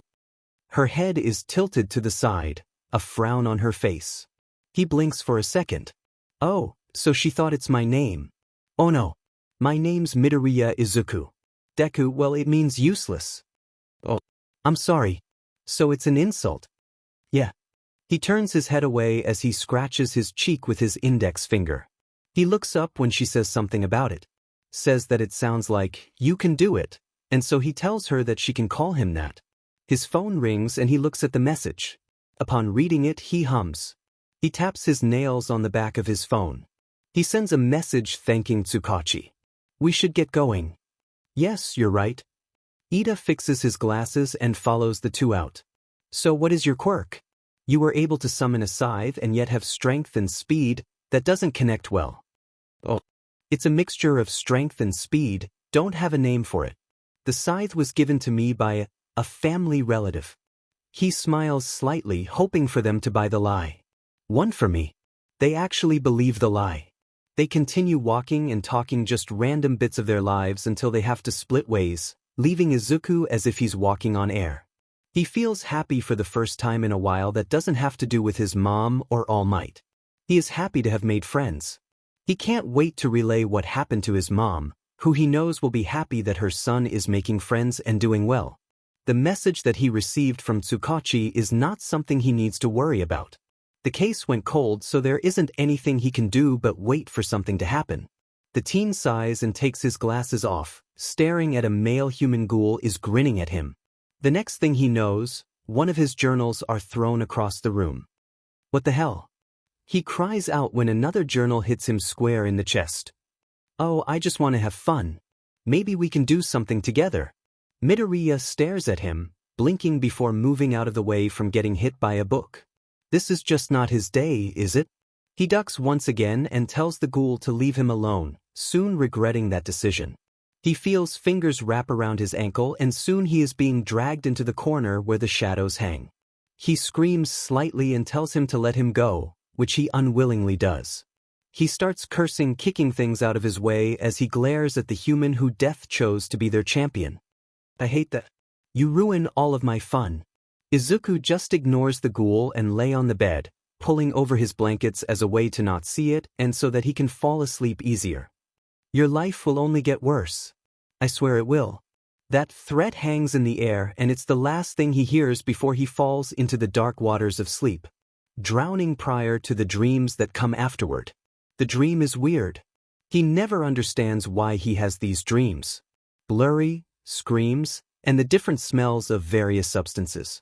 He can't see anything yet there are people in front of him, then come the screams. Who's screaming? Why are they screaming? What is going on? Where is he? He jiggles when he catches a whiff of a strong odorous substance. It's like gasoline but not. Kerosene. He never smelled kerosene so he isn't sure. Who's talking? What are they saying? The voice is static, garbled. It sounds like when one is listening to music before they pass under a tunnel and the reception is lost. "Izuku, your alarm is going off." "What the hell? What was that?" He asks himself as he turns off the alarm and gets up, replaying the images he saw. He'll have to figure it out later since he needs to think about more important things. School especially. Wonder what we'll be doing today. I'm here. Walking through the door like a normal person. Dimen, he's annoying. Ignore him. Don't speak to him. I mean, if anything, can't he act normal? It's irritating when people yell. It's irritating when you speak, but I don't say anything. Young Midoriya, is something wrong? You're scowling. Midoriya blinks and pushes up his glasses and nods. I'm fine. Sorry, he says, looking away from the gazes of his classmates with a small blush on his cheeks. Maybe if I'm allowed to, can I just gouge out my eyes and maybe I'll be happy, he whispers under his breath, hoping no one heard him as he glares at the ghoul over the rim of his glasses. He hates the ghoul, who he wants to be called Beetle. He's been annoying him the entirety of the morning and this happens. Is he trying to get him in trouble? This is annoying. He just needs to keep a cool head and ignore the guy. He won't be thought as insane. Of course, as I was saying, get your hero costumes on and meet outside. Izuku is the last one to come out. His suit is a dark green-looking, almost black jumpsuit that covers his arms and legs with 2 white stripes going down the sides. He's wearing black combat boots with red laces and wears BLD red gloves that have black pads on the palms and fingertips. Claw-like metal is protruding out like the fingernails. He wears a hood with a mask that covers his face. It is the face of a skull. His eyes are hidden behind a dark mesh covering to somewhat block his vision from the ghouls. There is a place where he can put his scythe. An obsidian handle with a curved, underworld silver metal blade. Uraraka comes over and gives him a smile. She's wearing a tight bodysuit. Wow. That's so cool. You look creepy though, almost as if you're the Grim Reaper or something. She looks down and rubs her nape. I probably should have specified with mine, it's a little tight. Izuku laughs softly, giving her a reassuring smile, and turns towards All Might who had gotten their attention and is now speaking about how they will be splitting up into teams of 2. A hero versus villain combat practice. The villains will be holding a weapon. The heroes will have to infiltrate the hideout and either capture the villains or the weapon. So, I'm going to draw names, he announces. Heroes. Bakugo Katsuki. Ida Tenya. Villains. Uraraka Ochako. Midoriya Izuku. Midoriya hums with a small smile on his face that can't be seen. He turns to Uraraka who is wringing her hands with nervousness. I have a plan, he says, rubbing his hands together. Sorry in advance if I scare you. But what are you going to do? He shrugs and just continues to hum. Once they get inside the building, he explains the plan. It doesn't matter on whatever team Midoriya will be on. If he and Bakugo are on opposite sides, Then they will fight each other no matter what, so he takes it upon himself to come up with a plan where he draws Katsuki away. 𝗧𝗓𝗃 moves the weapon in a place where no one will think for it to be. On the floor above where 𝗧𝗓𝗃 will be on. This will give them enough time for them to win. Iida will surely take this seriously, but with Bakugo on his team, it'll be mostly Iida doing all the work while Bakugo is too busy trying to kill Midoriya to even attempt at passing the test. This is an advantage on the villain's part. They're ready. Now, it's all on Izuku to draw them away from 𝗧𝗓𝗃 and the weapon. Oh, how the class will have such an appealing show. Come and get us. I apologize for the way you all will see me act, but for now, are you ready to go against me, Kaken? Iida is annoyed. Simple as that. Being partnered up with one of the most hard-headed people in class is not the best thing because no matter how many times he tries to reason with Bakugo, the explosive and angry child doesn't want to listen. It's like he doesn't really care about this assignment because he's too busy with his own thoughts that he knows won't lead to anything good. His red eyes are on the building, a scowl etched onto his face. Whatever he's thinking, the spectacled kid can tell it has to do with Midoriya. What the hell was that, you psycho? Why does he call him a psycho? Midoriya doesn't seem to be a psychopath, yet Bakugo has been calling him one since the start of the school year. Well, yesterday. And go. They enter the building upon the call. The scene they find is very unexpected. The hallways are dimly lit. A few lights are out of the sockets and are left swinging. The chill in the air bites at their bare skin. How did they even manage to get it like that? Iida is not sure. He notices the scratches along the walls and on the floor. It looks like a scene straight out of a horror movie. They suddenly come to a halt when the echo of insane laughter rips through the silence. It's apparent that Bakugo is getting set off with the situation. Small explosions come from his clenched hands. He scowls and glances at Iida, snapping for him to stay out of his way. If that shitty nerd appears, I'm going to kill him.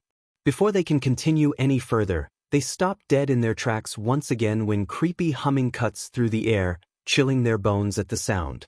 Immediately, the area grows colder and holds an aura of death which has them releasing a small shudder. Bakugo won't ever admit to it, but he doesn't like this. The feeling that death has come for them puzzles them. They're going to die. Why does it feel like that? It can't be right. Surely Iida is misreading something and his imagination is running freely.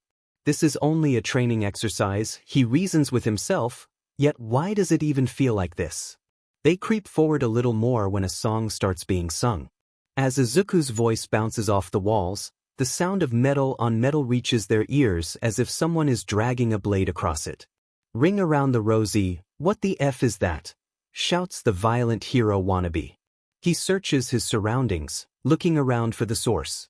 Looking for that Fing psycho who thinks he's so much better than him. Once he gets his hands on him, he's going to show him. The humming continues. Where is that sound coming from? The evil thing, it knows me, come out. A small explosion before Iida hushes him and tries to reason with him. That doesn't go so well. Where the F are you? You think you can scare us, you little SHT. You're Fing dead wrong. Ashes, ashes, I can't fall down. Izuku abruptly appears and knocks Iida off his feet with the butt of his scythe.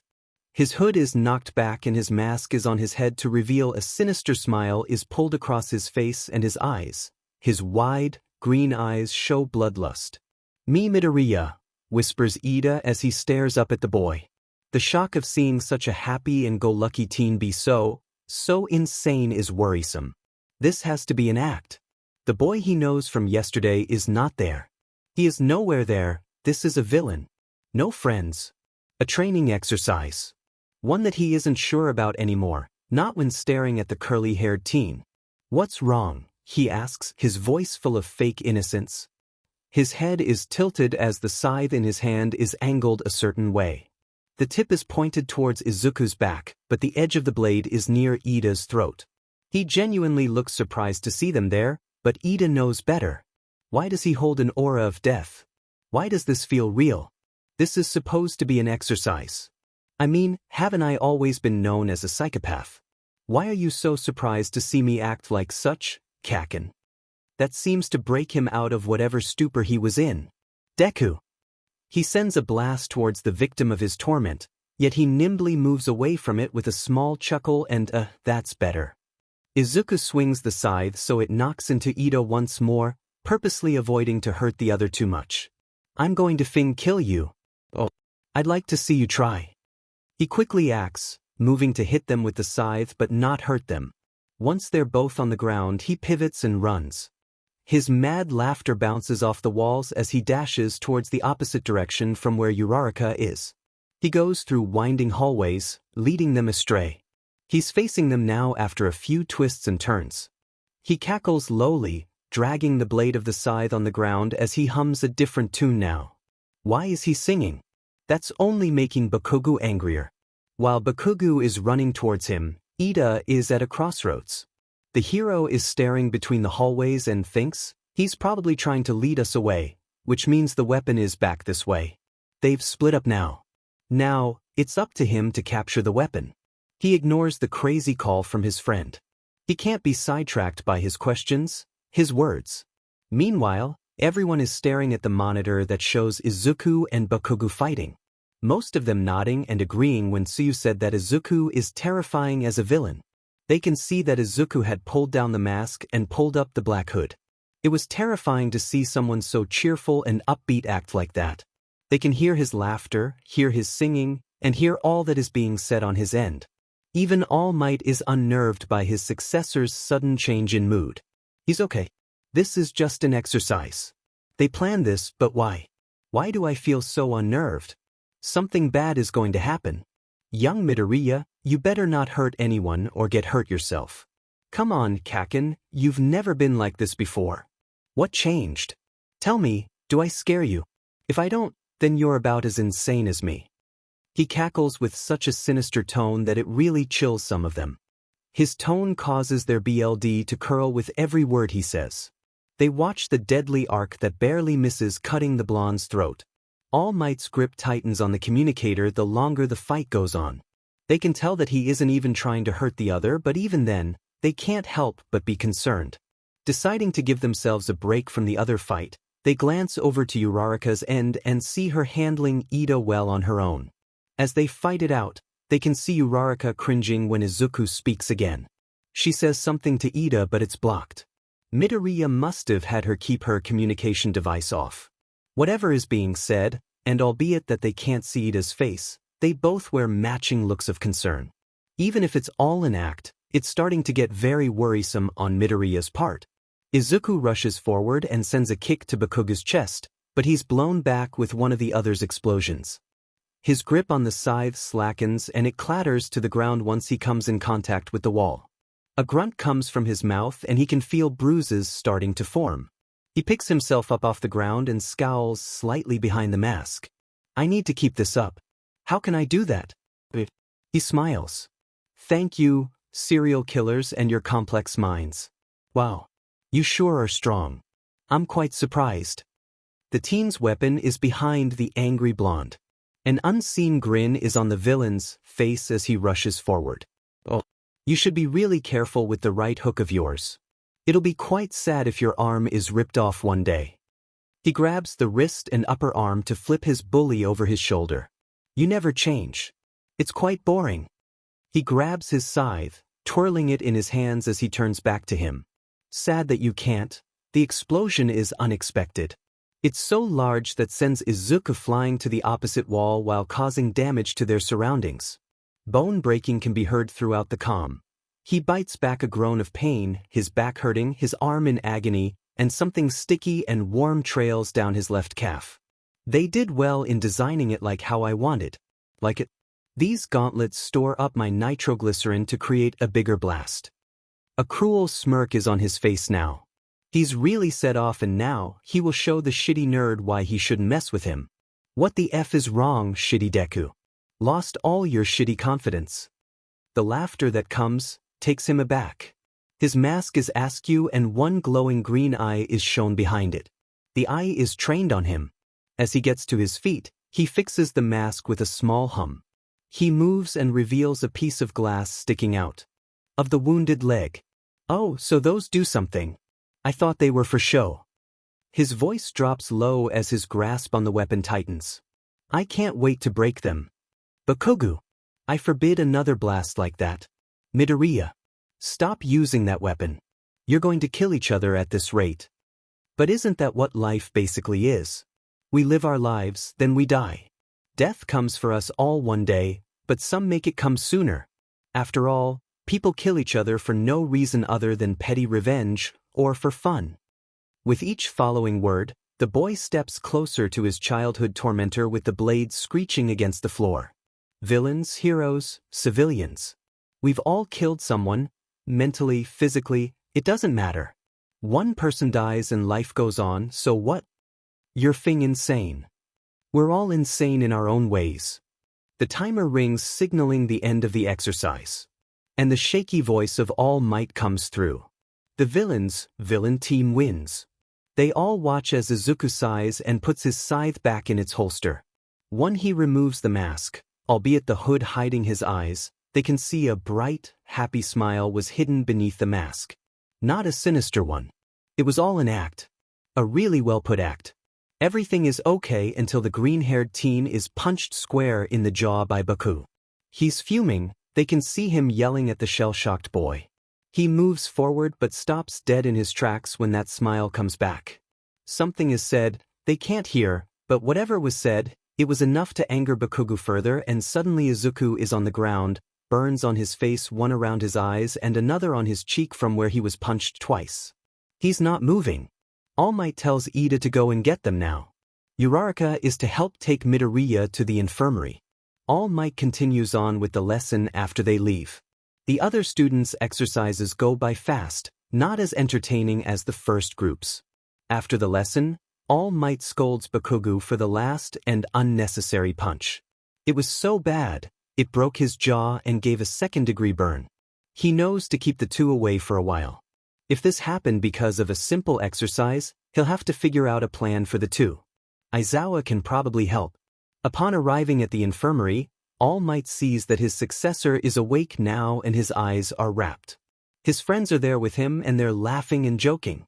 Even with this, All Might knows that he has to have a talk with Izuku. His display was very concerning in a sense. He understands it's all part of an act, but the things he said. Young Midoriya, how are you doing? Oh, I'm fine. I apologize for how I acted. It was the plan that I came up with. Led them away while terrifying them. I've learned that causes people to react in certain ways, but I'm guessing that it didn't go as planned since I got a little into it. How are the others? Hopefully, I didn't scare them too badly. No, my boy. Although, I may have the idea they're glad you're a hero and not a villain. Oh yeah, me too. He gives them the famous blinding bunny smile. Can I take these bandages off now or do I wait? It's best to keep them on until lunch, says Recovery Girl. I want you to make sure he comes here once the last class is over. I'm going to do a checkup and then I'll tell you whether or not if you should keep them on or not. They head to their next class and Midoriya bows upon entering when he notices the teacher not there yet, apologizing for having caused them a concern or have frightened them in any way. I feel like I may have had gone a little overboard. I'm really sorry. Kirishima is the first to smile and pat him on the back, telling him how cool it was. It was scary at first, but hey. It was all part of the lesson. You have great acting skills. Quite manly. How are your injuries? Yeah, that was barely acting, he thinks. Oh, they're fine. My leg and arm fully healed. They hurt a little, but I'll be okay. I have a question before Present Mike shows up. Kirishima smiles when he gets a nod to go on. What happened to your lip? How'd you get the scar? His fingers skim over the scar and blinks, recalling the faint memory.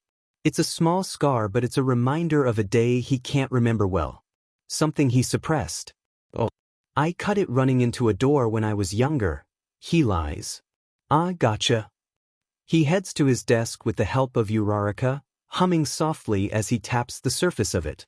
He's unaware of the looks he receives. Some are concerned over the whole matter with his eyes and hope that he's okay. Others are unsure what to think. After his display during the training, it's kind of concerning and are unsure what to make of him. He winces when Mike-sensei comes in yelling at the top of his lungs. Everything is fine. Midoriya. Never mind. Are you paying attention? Oh yeah, I'm paying attention. He turns away from the teacher and lets him carry on. Why the heck did he call me out? Please, keep your muttering to a minimum. Okay. And he falls away to whatever he's teaching. Don't memorize because it will end up changing. English is a crazy language. English beats up other languages in an alleyway and picks up any loose words from their pockets, he says under his breath. The few people who heard him let out a few chuckles, one going as far as snorting. The burns around his eyes left a faint pink scar above his right eyebrow, but other than that, he's healed and can still see. Ida ruffles his friend's hair, leaving to go eat upon Recovery Girl's orders. She has to speak with the boy for a moment and he'll be eating with her. Once they're sure his friends are out of earshot, he sighs and lifts his eyes to the elderly woman. What all do you want to know about my curse? Just the basic. What all you can do, what elements does it have to deal with, and how dangerous it is. Izuku's shoulders are rigid, his eyes following his homeroom teacher as he strides towards them. You told him, he whispers, frowning as he stares at the nurse. I shouldn't have trusted her. I don't care if he can help or not. I wanted to keep this a secret until what? Until death decides to come for you. How did you? I'm not an idiot if that's what you think. I knew something was going on with you once I first saw you. Your medical records say nothing about light sensitivity, then you bring out your scythe during the exam, not to mention your hero outfit, and finally, your quirk apprehension test. I felt the cold aura of death. I've felt it before, every time a comrade falls. 𝐬𝗧𝗜-sensei is glaring at him, he is not in any mood for lies. So tell us about your curse. So you can see when someone is going to die, you can see these things called ghouls, and you can see the Grim Reaper. The disbelief in his voice tells him enough. Izuku shakes his head, wringing his hands. He really doesn't like this. Not at all. The look he earns, it's telling him that he made a mistake. He shouldn't have said anything. He should have kept his mouth closed and never have told Recovery Girl. Trusting teachers never got him anywhere, so why did he think this would be any different? You don't believe me, he mutters. He pushes his curls away from his face and puts on his glasses. I knew you wouldn't. He moved to get up, but a glare keeps him from standing. He takes a breath and waits for his teacher to say what he needs to say. Aizawa stares at the boy, problem child. He isn't sure how to take this at all. Izuku has been seeing these creatures since he can remember. How can one even know how to respond to such a revelation? No wonder the kid hasn't said anything. He knows that no one would ever believe him. It's not that I don't believe you, but it's difficult to wrap my mind around it. The words aren't what he expected. He didn't expect him to say that. Your eyes, they've been cursed by the Grim Reaper. Why? As I said, I'm not sure. I have a feeling that death thought it was doing a good thing. They always tell me to accept the gift they gave me, and that gift is my eyes. He sighs and looks at 𝗧𝗱𝗘, unsure of what to say. He sighs and glances to the corner of the room, staring at Beetle, glaring at him when he grins at him. His face, in general, annoys him along with his personality. It reminds him of his class all put into one body. He can handle them individually, but put together it's annoying. It's not a bad thing. I get to try and help people before something bad happens, but even I can't stop death. Sometimes I change the way the person dies, but other times I can help keep them from dying. I guess in its own way it's a gift. Just difficult. They follow his glare and see nothing. What's wrong? Some annoying bug won't leave me alone. Izuku sighs and lays on the bed, staring up at the ceiling. The silence is deafening. No one says anything and Midoriya is running through everything he had said. He doesn't remember saying something crucial. Something that he believes may be important to his teacher. He sighs again, covering his eyes. Did I tell you that my eyes can never get hurt? No matter what happens, they heal on their own. If they're attacked, a purple mist comes from them and shows the attacker horrifying images that can drive them insane. It's a good thing that I blacked out when Bakugo hurt me. It means that the mist didn't get out and harm his mental stability. He turns to look at Aizawa with those big, round, green eyes. What's your opinion on the whole matter? How much of that do you believe? He says nothing, worrying the boy. He can see that it isn't impossible for something like this to be, After all, with all the quirks that have been around, something like this doesn't seem to be impossible. It's difficult to wrap his mind around everything, it's difficult to know what to say. He needs time to think about it. He knows that Izuku has trouble trusting people with this. The hesitation and concern that was on his face told him how reluctant he was in wanting to tell him. He was also angry, so that tells a lot. He either had been told never to tell anyone or he had been constantly criticized because of it. "You psycho." That's what Bakugo called Midoriya during the test. Does that mean he has tried telling someone else other than us? Did rumors sprout because of that? "You should get to class. I'll let you know at the end of the day." It hurts to see the crestfallen expression that he desperately tries to hide behind a facade. He thanks them and leaves. What do you think? Midoriya seems to be quite interesting. That's not all. You've noticed it too, yes? The entire way he acts around people, especially with adults and his peers. Yes. It's concerning. He pushes away his black hair from his face to look at her. Let's wait and see it out. If it doesn't get any better, then I'll step in and try speaking with him. I don't believe that All Might even knows what's going on. That fool is more naive than anyone I've ever met. The underground hero rubs his temple and thanks Recovery Girl for having brought it to his attention. Now he can help the teen. He needs to jot things down, make a plan, and keep an eye on Midoriya. He needs to ask around in 2 weeks, see what they've noticed about him. The teenager arrives home and the first thing he notices is the folded paper on his kitchen table. Frowning at the sight, he moves forward. The first thing he notices is the BLD stains. Warning bells go off in his head. He quickly makes his way over to where his mom keeps LTX gloves for when she gets a small cut on her hand and puts them on. He unfolds the paper and reads the message. Magazine clippings. Midoriya quickly puts the paper down and grabs his phone. When they pick up, he licks his lips as he stares at the letter. Yes, I think you should come and see this. When Tsukachi arrives, he sees the paper on the table. The first thing he notices is the red stains on it. He pulls on gloves and reads the message. I know who you are. I know what you value the most. I will come back one day. Until then, we'll see each other someday before that day comes. Crimson Artist, they personally targeted Midoriya. But why him? What would they get out of that? This is the second letter that we've received. So after you two meet, they'll start the murders. Dark eyes close and he leans back with a sigh. I can't think of anything. This is getting out of hand. 10 months have gone by. 10 months of BLD and tears. How sick can someone be? Human nature. That's all Midoriya gets. He sighs and places his head on the table. Whose BLD is that? One of the last victims, or maybe a new one? Who knows until a test is run? All you can do is use this as a piece of evidence. This isn't a show, you won't find them in less than 2 days. You're right. Detective, they might be a police officer or someone who knows how to get into the station and no one will bat an eyelash. Midoriya drums his fingers on the table. No one knows I'm helping with this case other than the police and my mom. That makes sense. The help of this teenager is kept under wraps so no one can target the boy. Now that he is a target, it means someone is working against them. And I can't get away with interviewing them. It'll scare them off. Yet, what if we're dealing with a team? So, someone who can access records? It's not hard to hack into them, you can always find a hacker online. A pointed look is given. Sorry, I'm just not sure what one can do. This whole case is frustrating. No evidence. No witnesses. It must be a team. The kidnapper must be a police officer since no one thinks anything bad will happen if they trust them. A friendly face, maybe someone who has helped the victims before. Tsukachi nods. Let's just hope they don't try anything soon. Let's hope. I'll see you sometime again.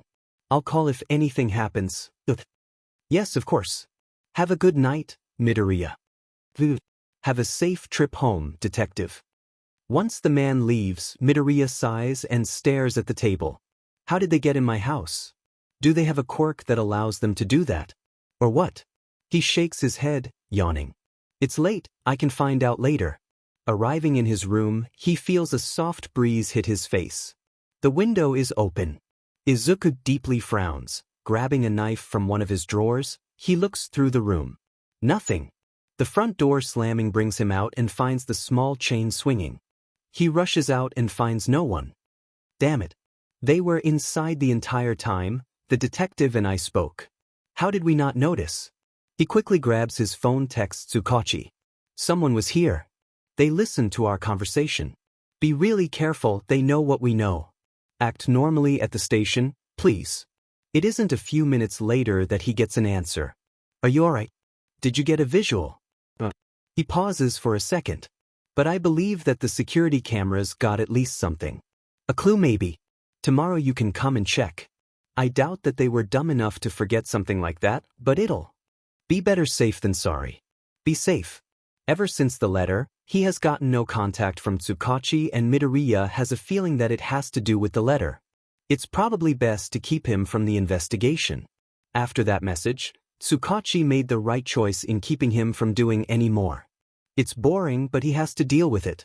That morning many students are stopped by the paparazzi. Screw them, they're annoying, thinks a few students. Midoriya gets that it's their job and all, but they are annoying as death itself. They don't get how much damage they can do, but hey, as long as it pays, they'll do anything for a story. He learns this the second when his glasses fall when he bumps into one of them, which puts him in a bad mood having to see the constant stream of corpse ghouls and human ghouls. A way to tell the difference between humans and ghouls: the ghouls have black or purple spider web cracking on their neck or one side of their face. It's helpful. Hey kid, one of them yells, trying to get his attention and swiping his glasses. I'll give them back once you answer a question for us. Get them back for an answer. Midoriya looks up, his eyes wide as he stares at them. He makes himself seem small, innocent and hurt. Why are you so cruel? My eyes are extremely sensitive to light. Thank you, sir, I'm going to have a migraine because of you. And I don't even have my medication on me. One reporter punches the guy in the ribs. Geez. Do you know how painful migraines can be? Give those back. We're here for answers, not to hurt the kids or lose our jobs, idiot. I didn't know. Well, next time think before you act. Midoriya thanks the woman and takes his glasses back, bidding them a farewell. He meets up with his friends who stare at him. Keep walking and don't ask, please. Yes, my eyes are sensitive but not to the point I'd get migraines from it. It's fine, 𝐒𝐮𝐬𝐽. It was rude of that guy to have even done that. Uraraka smiles at him, causing him to think, why is she so innocent and trusting? I don't deserve her as a friend. Upon arriving to class, Izuku remembers something. It's been a week since Aizawa-sensei found out and he hasn't tried speaking to him, and he doesn't blame him. Something had come up and he couldn't learn what the teacher thought on the matter. It's nerve-wracking not knowing what your own teacher thinks about something you kept a secret for a long time. Now, the teacher comes in and with his monotone voice, he announces, "Today, you will choose class representatives." This brings a huge freakout for most of the class, whom all yell, "That's so normal." It's followed by people who want to be a representative, which leads to an inappropriate comment by the grape behind Midoriya. Izuku is stuck in his own thoughts when his phone dings with a text. He looks around and makes sure no one is looking. It's from 𝐒𝐮𝐽𝐽, but he doesn't open it. He puts it on silent and hides it away. What poor, unfortunate will get that position? We will vote for the representative. That is much easier. Whoever gets the most votes will be suitable to lead. Thank you, Ida. I have a feeling no one will vote for me. After everyone put their votes in, they look at the results. They turn to the shriek from the representative. I'm that poor, unfortunate soul. I knew it. I shouldn't trust my intuition, 'cause it SCKS. Why would anyone want to vote for shitty Deku? Gouge out my eyes, please, he mutters, letting his forehead slam against the surface of the desk. Mineta pokes the teenager, earning a groan of misery in response from him. If you want to keep 50% of the strength in that hand, I suggest you stop poking me. The two representatives stand in front of the class. Vice Representative is Yaoyorozu Momo, who stares unamused at the greenie who is glaring at the ground, shaking in his shoes. She can't see the emotion in his eyes, which makes it somewhat hard to know what exactly he is feeling. You all are dead to me. So he hates this position. How vexing. she murmurs, staring at the teen who seems to be so done with the world. Just who would vote for him? He doesn't seem to be a leader type. Maybe in heat of battle, but not like this. He seems to despise being up here. Midoriya sighs, pushing his hair back. I really don't think I'm cut out for this, but whatever, I guess. He shrugs and giving them an unimpressed look while dying on the inside. We'll do our best in representing this class. With that, they head back to their desks. Lunch is not something people can just sit through and goof. Who is he kidding? He sits with his friends and the three of them are basically goofing off and having fun. They learn more about each other and everything is all well until the alarm sounds. People freak out and start heading out of the cafeteria in panic. Midoriya is having a difficult time trying to get people to calm down. He looks at Ida and then at Uraraka. Uraraka, use your quirk on Ida and Ida. Get to the front and calm them down. Ida looks towards Uraraka, who is reaching out to the male. Their fingers touch and he floats up, using his quirk to get before them. Attention! Everything is fine. There is no villain attack. Some paparazzi must have crossed the line and activated the alarm by accident. Slowly people stop shoving them around and the two on the ground sigh softly. Midoriya smiles. I can get out of this now. I have the perfect plan now. During class, he says, I have decided to resign from representative and have Ida Tenya take my place. He could do what I could not, and that was to calm everyone down during the panic. Yaoyorozu, are you okay with this? Yes, I'm fine with the decision. Good, good, he breathes with a relieved smile. Ida. I'll gladly accept. Thank you, Midoriya. I still want to know who voted for me because they're dead to me. I was one of them. You're my friend, Ida, but you're dead to me. They share a smile and Ida chuckles softly. The day is good. Yet, he knows not everything will remain as peaceful as this. Death would watch and do their job, meaning that they never step into human affairs. If one is destined to die, they die. No one can change it unless they're lucky enough to be able to save them. Humans have always been interesting, have always been curious and always trying to avoid them. The Grim Reaper likes the fact that they have a view of death as cruel and frightening. The young teen, Midoriya Izuku, is the only one that understands death. Maybe that is why he is scared of the Grim Reaper. He is not necessarily scared of dying, but that he knows that the Grim Reaper is merciless and will do whatever they need to get what they want. Death is greedy. The afterlife is not cruel. The afterlife has nothing to do with what one was during their life. It does not matter if someone is one of the most powerful, they will be treated as nothing but a soul that needs to be taken. Death will do anything to take that soul. While the Phantom of the End does not interfere with human affairs, they choose a champion every now and then. Just like the other beings, life, fate, coincidence, war, famine, etc. They choose champions that they know will do good in their lives. Since the beginning, they have chosen the right champion every 4 centuries. Since then, death cannot remember a day when they have met such a person. They believe them to be a good person, they don't know how something like this could have happened. They watch as their beloved champions slowly grow darker and darker, slowly become something that death never foresaw. They didn't kill them, no, they could not bring themselves to. They **d away the title of champion and went on a search for a new one. Something, well, not something but the being Fate draws death to the hospital. Once they arrive, Fate turns to the male version of death and explains the situation. Remorse is held in the man's voice as he says, I know you lost her. I know why it was to happen, but I cannot say. The main priority is this boy. Fate points to the baby that is in an incubator fighting for his short life. This boy should become your new champion. The skull moves, seeming to look between the small and recently born human to the immortal being that stands beside him. The raspy voice fills the short silence. Why? A faint smile crosses the male's dark face. Amber eyes slowly flick over to look at the baby, whose eyelids crack open and showing pale green eyes. A wide, gummy smile spreads across the baby's face and laughs slightly. Because he can see us. As the man turns, he accidentally hits the now female death with his thick, black braided hair. I would have told someone else, but everyone already has a champion. You lost her, didn't you? I didn't even see her becoming like that.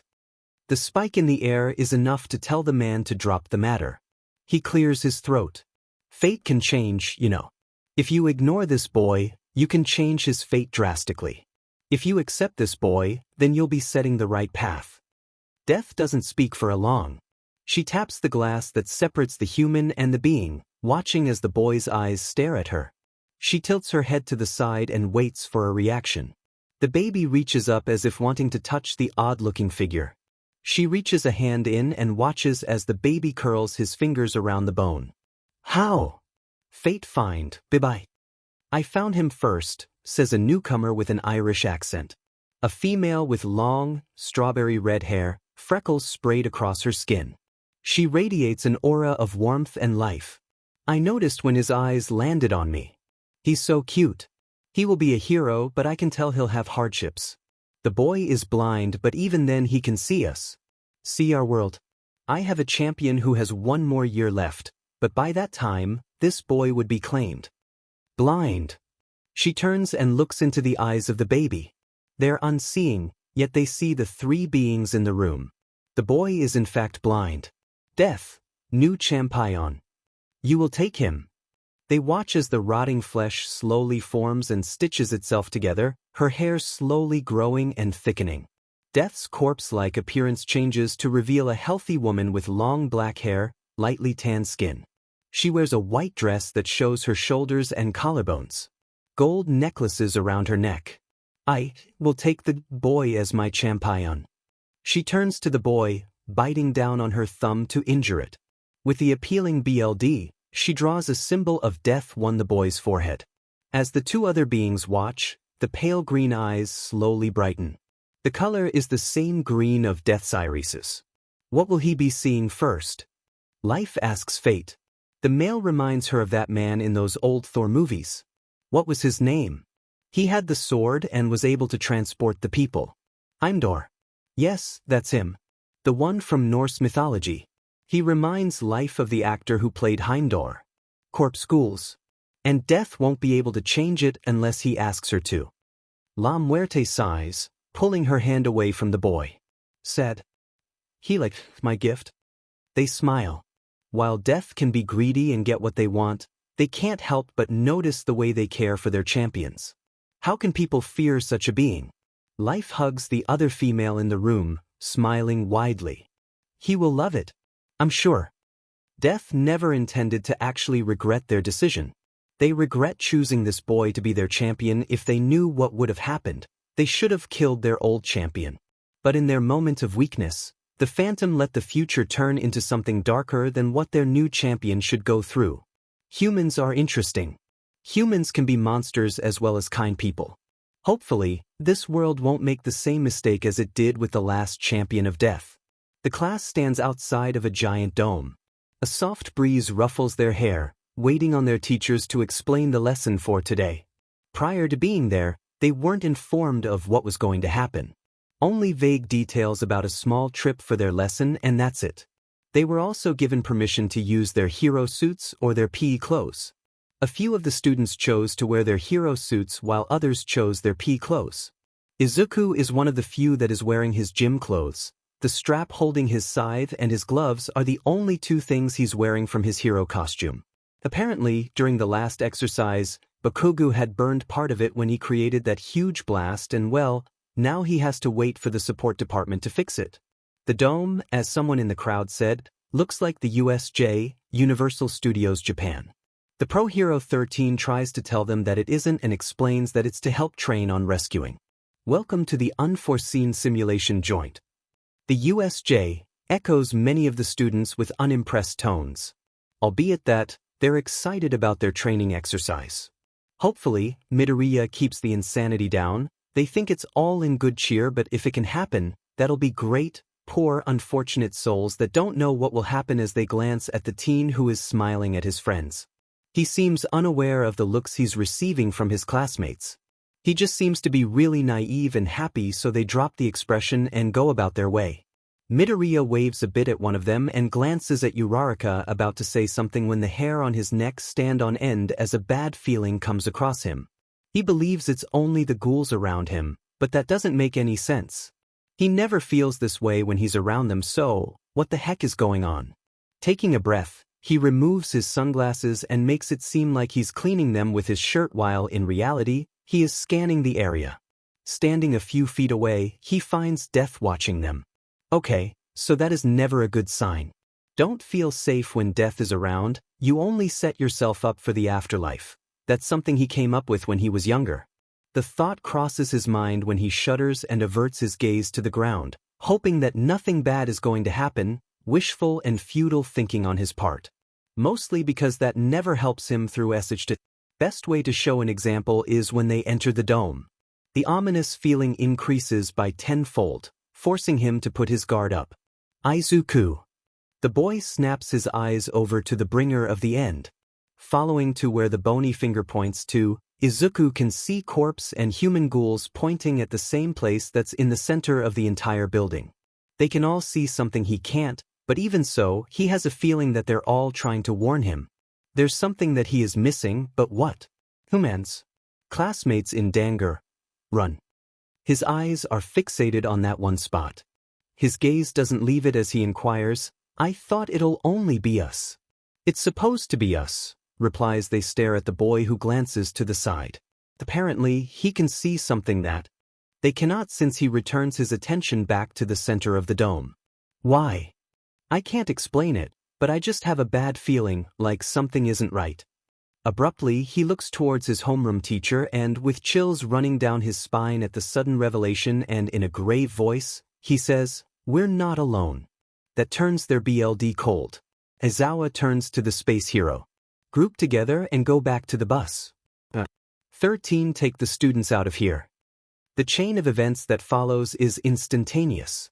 Once the group of people is revealed and the leader announces that they're there to kill All Might, Aizawa is already putting on his goggles and making his way to the group of villains. Realizing that the symbol of peace isn't here, they turn towards killing his reputation instead along with the fellow occupants. As soon as he's done speaking, a black mist wraps around the students and soon enough some of them are gone. No. 13 yells as Eraserhead growls. He glances back and yells 13 to get the remaining students out of the dome. He rushes forward and starts battling the villains. He cannot let them harm his students.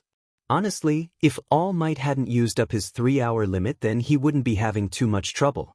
The villains think they can kill him. That is why they are here. And because he isn't here, they will go after the students, which would hurt him. That idiot better get here fast. Meanwhile, in the shipwreck zone, Midoriya is really fortunate with the fact his glasses haven't fallen off. He looks around, but he's underwater. His need for oxygen is coming rapidly. Then comes the villain. Damn it. I can't fight underwater, my movements will be slow and I can already feel my lungs screaming for air. Before the villain can get any closer, a tongue wraps around his midsection and he's yanked out of the water. Tsuyu is explaining something. Something he doesn't pay attention to as he cleans the lenses while his green gaze never leaves the water.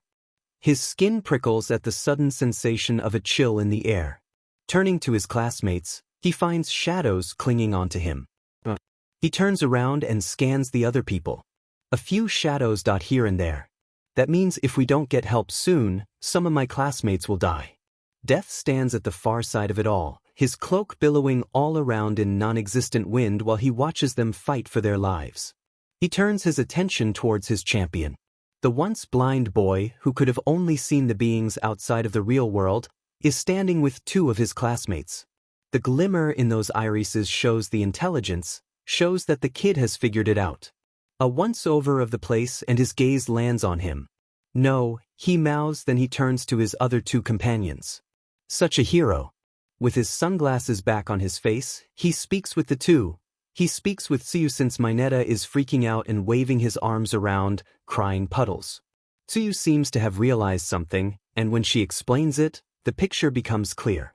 If the villains only knew what the schedule was, that meant they made a mistake. So they don't know what our quirks are. That's good. It's better than good. He quickly looks around and hums. They need to get out of there before something worse happens. What all can you 2 do? He listens carefully, nodding reluctantly when he listens to Mineta. Okay, so Tsuyu, He blinks when 𝐻𝐼𝐻𝐼 cries, saying something about his quirk. Izuku lets him rant while ignoring him and continuing on, "How far can you jump?" Soon they're going through the plan. Midoriya jumps from the sinking ship and uses one for all to create a whirlpool in the pool. Sacrificing a finger is good enough for Midoriya. As long as they get out of there, everything will be fine. 𝐬𝐿 comes through and makes the jump. After grabbing Midoriya, the girl yells, "𝐻𝐼𝐻𝐼, throw those into the water now." A fine, trapping system. How did he not think of that? He smiles, glad that 𝐬𝐿 thought of it. Because they don't know our quirks, they set themselves up for failure. Always know what you're dealing with before you go into a battle. Eraserhead gets close to the leader. For a few minutes, they fight, but the villain seems to have figured out how Eraserhead's quirk works, for, by the time his hair falls onto his shoulders, the villain uses that moment to use his quirk on him. He wraps all 5 fingers on his elbow. The pain that comes forth brings out a growl from the pro-hero. His elbow is crumbling under the grasp of the villain. He forcibly pulls away, kicking the villain, and returns to fight other villains. The monster is suddenly beside the teacher, and soon the goggles are flung off along with BLD. The sickening sounds of bones breaking, grunts of pain, and laughter from the head villain, it all draws the attention of one particular trio. They freeze in their tracks, staring with wide eyes at the scene. "Sensei!" cries Midoriya, telling the other 2 to wait there, and grabs his scythe. He knows he shouldn't, but he needs to help. He can't let him die. During one fight, the sunglasses are knocked off and he sees the dark shadow hanging over his teacher. "I'm not letting him die." He knocks out many of the villains, swinging the scythe in a deadly arc. By accident, he's angry, but even then he wouldn't make a stupid mistake. He cuts off the arm of the Nomu that holds his teacher down. He watches with eyebrows raised and lips parted as the arm regrows. Regeneration quirk. Reacting as quickly as he can, he cuts off the hand that heads towards him. He jumps away and looks around, trying to find a way to get them out of there. Midoriya. Aizawa grunts when he sees his students fighting the monster that basically pummeled him. He'll never admit it out loud. The Nomu leads the unknowing boy towards the leader, who has one other criminal to help take care of him. The kid stops and stares at the leader, Shigaraki, who must have said something to him. He is in danger and is looking so done with life. He better not make his situation worse. He's such a problem child. Before he can react, Aizawa is on the ground once more. The black spots in his vision grow and overtake it. "I need to get them safe." He lets out a small groan and falls limp. 𝐬𝐿 and 𝐻𝐼𝐻𝐼 watched when Midoriya stopped fighting and started speaking to the villain. They watched as the monster went right back to Aizawa-sensei. They watched and saw a small window of opportunity to grab their teacher and start running. The purple grape uses one of the ball to keep the monster at bay, long enough to take their teacher. "What about Midoriya?" asks 𝐬𝐿. "He'll be fine. We need to get sensei help." 𝐻𝐼𝐻𝐼 shouts, mostly wanting to save his own skin. 𝐬𝐿 knows this, but he's right, yet that doesn't mean she's okay with it. The pale blue-haired male who proclaimed their plans looms over the hero in training, glaring with intense hatred. Those green eyes filled with disbelief never leaves his form, and it makes him want to strangle him, seeing that he doesn't seem to even cower in fear. "If I don't cower in fear in front of the real death, then why would you be special?" That's what he said when he told him to fear the fact that he can kill him. That BSRD. After revealing the fact that he questions them and does not believe that they can kill the #1 hero, Shigaraki has been itching to hurt the brat. "What? You don't think we can?" "No, not really. You see, he's not scheduled to die anytime soon, so you're kind of wasting your time." He shrugs, tightening his grip on his scythe as he twirls it in his hand. He moves into a defensive position, trying to come up with a plan to get out of there. "I mean, not wasting my time, because hey, now that you're here, I can ask you something." This earns him a growl from the head of the villains. "It seems you won't last any longer, so ask your question." "Shigaraki," hisses the warp gate guy, who overheard. The response to it is a small, enough kurogyri. Izuku blinks at this, accidentally dropping his stance. He can't help but find that surprising, yet amusing all at the same time. One of the villains takes this opportunity to knock the weapon out of the kid's hands and grabbing his arms. "Damn it. He hisses under his breath as he watches the hand guy move to grab the scythe. So the normal living can't touch the weapon. That's a good thing, it just means that they can't turn my weapon against me. Izuku watches the guy scream frustration and attempts to kick the weapon as he turns towards the brat that revealed them to the heroes. Great. But I still have that question, so who is the Crimson Artist? Never heard of them and you just wasted your breath on a pathetic question. I don't think I did, you helped narrow things down for me.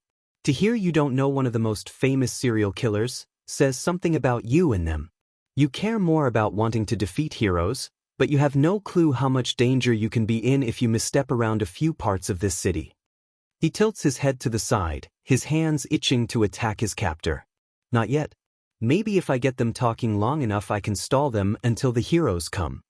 It's amusing thinking that you, a villain, thinks that he is safe. No matter who you are, what you are in life, death does not care. Death will take us no matter what. That is what makes death so cruel. You think you can kill All Might? Newsflash, death has no interest to capture his soul just yet. His lips stretch as he looks at him, eyes wide and full of an emotion that can be seen as amusement. But on the matter of you thinking you can kill All Might, how do you plan on doing that? I can already tell that you're too weak. No weak person can kill someone with such power. Sure, you can ruin his reputation. After all, when he wasn't in his assigned position, villains attacked his students. How do you think that'll blow over in the media? Something like this, however small, can lead to people questioning how much the school and the faculty care about their students. This attack is enough to ruin All Might's and the school's reputation alone. So tell me, what do you plan on doing to physically kill him? Red eyes narrow, glaring at the boy in front of them. He reaches out, placing a hand on the boy's cheek, one finger up. I don't think you're in any position to ask such things from me. He laughs. The utter insanity that he showed his classmates during that exercise is back. It is something unexpected which causes Midoriya to watch with amusement as the villain withdraws his hand away in surprise, almost like he burned him. Behind the hand that covers his face, the villain now known as Shigaraki, courtesy of the warp, Kurogyri frowns, staring at the hero in training. Izuku drops his head, letting his chin touch his chest. The cruel smirk that he wears is something that the leader is so used to seeing on villains, on people with minds that have gone away into a land that no one can ever see. Unknowingly petrified, Shigaraki can see the glare through the curtain of bangs. Those green eyes that he previously saw are gone and have changed to purple with golden specks surrounding the pupil. The amusement had dulled to complete and utter hostility with a hint of smugness. It doesn't matter what position I'm in, death is always on my side. What is this feeling? Why can't I move? What is he doing to me? Shigaraki stares wide-eyed as he feels the atmosphere drop in temperature. The feeling of death staring down at him, breathing down his neck, it hurts. He can hear things that never were there before, voices that are familiar but he can't place. The boy is smiling widely, almost fond of the fact that he is able to bring such expressions onto the faces of villains. He gets out of his captor's grasp, who can't even move, frozen in his spot and staring at the teenager who can cause such a reaction. They watch in bewilderment as he raises a clawed finger up to his left eye and shoves it into the socket, shredding the eyeball with glee.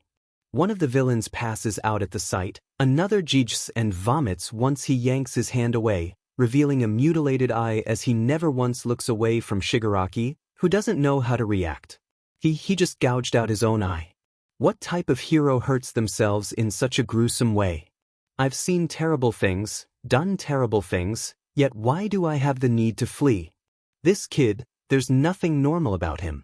There's something not right. Even Kurogyri, who was spectating from afar, isn't moving. Many of my minions are in too much of a shock, or unconscious to even react. Purple mist spills out of the socket, BLD trailing down his cheek after it. He hums a chilling tune under his breath as he grins at the remaining villains.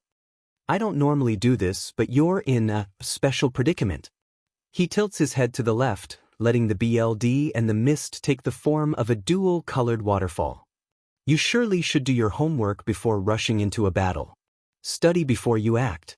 Quite sad that you resorted to this. It would have gone better if you waited until you knew of our quirks. Underestimate your opponent and you ensure your defeat. The villains around him either drop like flies unconscious sadly or stop breathing once they start seeing corpse ghouls around them. One goes as far as muttering, "What the hell?" Rotten flesh falling to the ground, a few heads or limbs missing, intestines spilling out. A few eyeballs are popped out of sockets and hang by the nerve, swinging or resting on their cheek. Signs of mutilation and torture are seen on some others. Maggots crawl all over them. There are signs of patches of hair that have fallen out, patches of skin removed to show skull, or even a hint of brains underneath. If one can think of a zombie at the description, they're wrong. Decaying bodies of actual dead people. Those who have gone through hell in their lives that now walk beside the living. The ones that want justice for what had happened to them. The worst of it all, the stench of death is harsh and fills the air. The dead walk amongst them, yet the living have no clue. They can't touch them, but even so, it's enough to have a few throw up or even pass out from the sight. Death isn't all that happy with you lot. His voice changes, raspy and old. Shigaraki's attention is brought back to the teenager in front of him. Insanity in his eye as the injured one slowly heals and the blood stops trickling. You've all killed, haven't you? Now, your victims surround you and want to show you hell itself. A low chuckle rips through the air between them. I'm tempted to let them, but I'm not allowed to. I can't, but I wonder how you'll fare when, it's going to be all right for I am here. Izuku blinks almost as if he's coming out of a trance and covers his eye. The mist is gone and so are the ghouls, at least they're gone to the normal eye of the other humans. The scythe is back in his grasp just as All Might grabs him. He places him down and stares at the curly hair of the boy whose head is bowed and is staring at the ground. Young Midoriya, are you all right? Yes, I'm fine, All Might. Just a few scratches and a broken finger. He needs to warn him. Yes, he won't die today, but it's still best that he warns him. Wait, All Might, they have this thing. You need to, it'll be all right, young Midoriya. Everything will be fine. He leaves before Izuku can say anything. You made a mistake in attacking my students. I'll show you what happens when you mess with me. The fight is raging. Concern for his mentor is enough to keep him at bay, staying right where he was left. Midoriya stands a good distance away from them, away from his classmates and away from the villains and his mentor. They're too busy with their own things, so they're too busy to notice him. Taking this opportunity, he takes a small breath. Death. Midoriya whispers as he glances off to the side. He is worried and it shows on his face as he puts on the glasses that the Grim Reaper handed him. Be careful. Everything will, all right. What happened? I blacked out after I laughed. No thing to I. Death may or may not have taken over his champion's body, and it's best that he doesn't know that. No need to scare the young boy any more than he needs to be at the moment. Death is caring, but death is also greedy. That is how they are seen. This boy was given to them by fate and life. They shall not let the two down by corrupting him. Death will not make the same mistake as they did 15 years ago. They will shield him the best they can. Death placed a bony finger to the side of Midoriya's temple and helps his eye heal a little faster. After that, Izuku searches for his mentor who now is fighting the Nomu with the help of Todoroki, Bakugo, and Kirishima. Todoroki had frozen its arm from where it held All Might, and when Kurogiri closed the warp, it cut it off. Regeneration quirk. Nullification quirk. Jesus Fing Christ. This thing is essentially designed to defeat All Might. Punch after punch, it slowly starts to affect the monster and finally, he is able to punch it into oblivion. By the time Midoriya gets there, Shigaraki is throwing a fit at the same time as the heroes in training surround him. Izuku is tired of this villain. He is done with him and so, he licks his chapped lips with a small, soft hum. Bakugo, who is beside him, glances towards the shitty nerd. If what he learned from that exercise, he knows what the humming means. He knows and is grinning. He won't admit it, but he can't wait for Izuku to scare the SHT out of this guy. He stands at the ready once his childhood shadow starts speaking. You do remember what I told you, right, Shigaraki? You only wasted your time here. Then, That grin returns as his grip on the scythe tightens. This earns a few looks from the few who are there. Everything would have been better if you did your homework, but no, you're a child. You think everything will go your own way, but here's the harsh reality: nothing will be handed to you. And I will gladly watch as your world of ignorance burns to ashes, collapsing around you. He stares down the villain, who screams in frustration and moves forward with his hand out and reaching towards the hero. Noticing it, Midoriya uses one for all to propel him forward to stop it. He never makes it, for he tumbles to the ground when a gunshot rings through the air and blood splatters his face. The villain's hand has been shot, followed by 3 more places before the remaining villains make their escape with their injured leader. Dang it, if only I was faster. 2 broken legs needs to work on his quirk, a few scratches here and there, and a broken finger. That's all the injuries he has by the time everything is over. His eye is now fully healed, but the dried blood brings on concern to a few of the officials that are there, and he's asked to remove his sunglasses. The villains that are still awake are being rounded up and are arrested. Some of them muttering, eyes wide as they stare at things no one can see. No one but the person who forced it upon them. They'll stop seeing it soon. I'm surprised that it didn't affect Shigaraki as much. Other than his 2 teachers and himself, no one else is injured. That's all good. While he is on the ambulance being checked over by a paramedic, he's approached by none other than Detective 𝐬𝐶. Hello, the older man greets. He nods and thanks the paramedic for her help while asking if they can have a minute alone. Hey, it's been a while. Yes, it has. Have you spoken to anyone lately? Other than my classmates and teachers, no. Are you worried about the 𝐶𝐮𝐬𝐵? His lips are set to a grim line, showing how he's feeling. Yes. Your interaction with the 𝐶𝐮𝐬𝐵 will be crucial since it'll spark the new murders. Detective, I spoke to the villain, Shigaraki.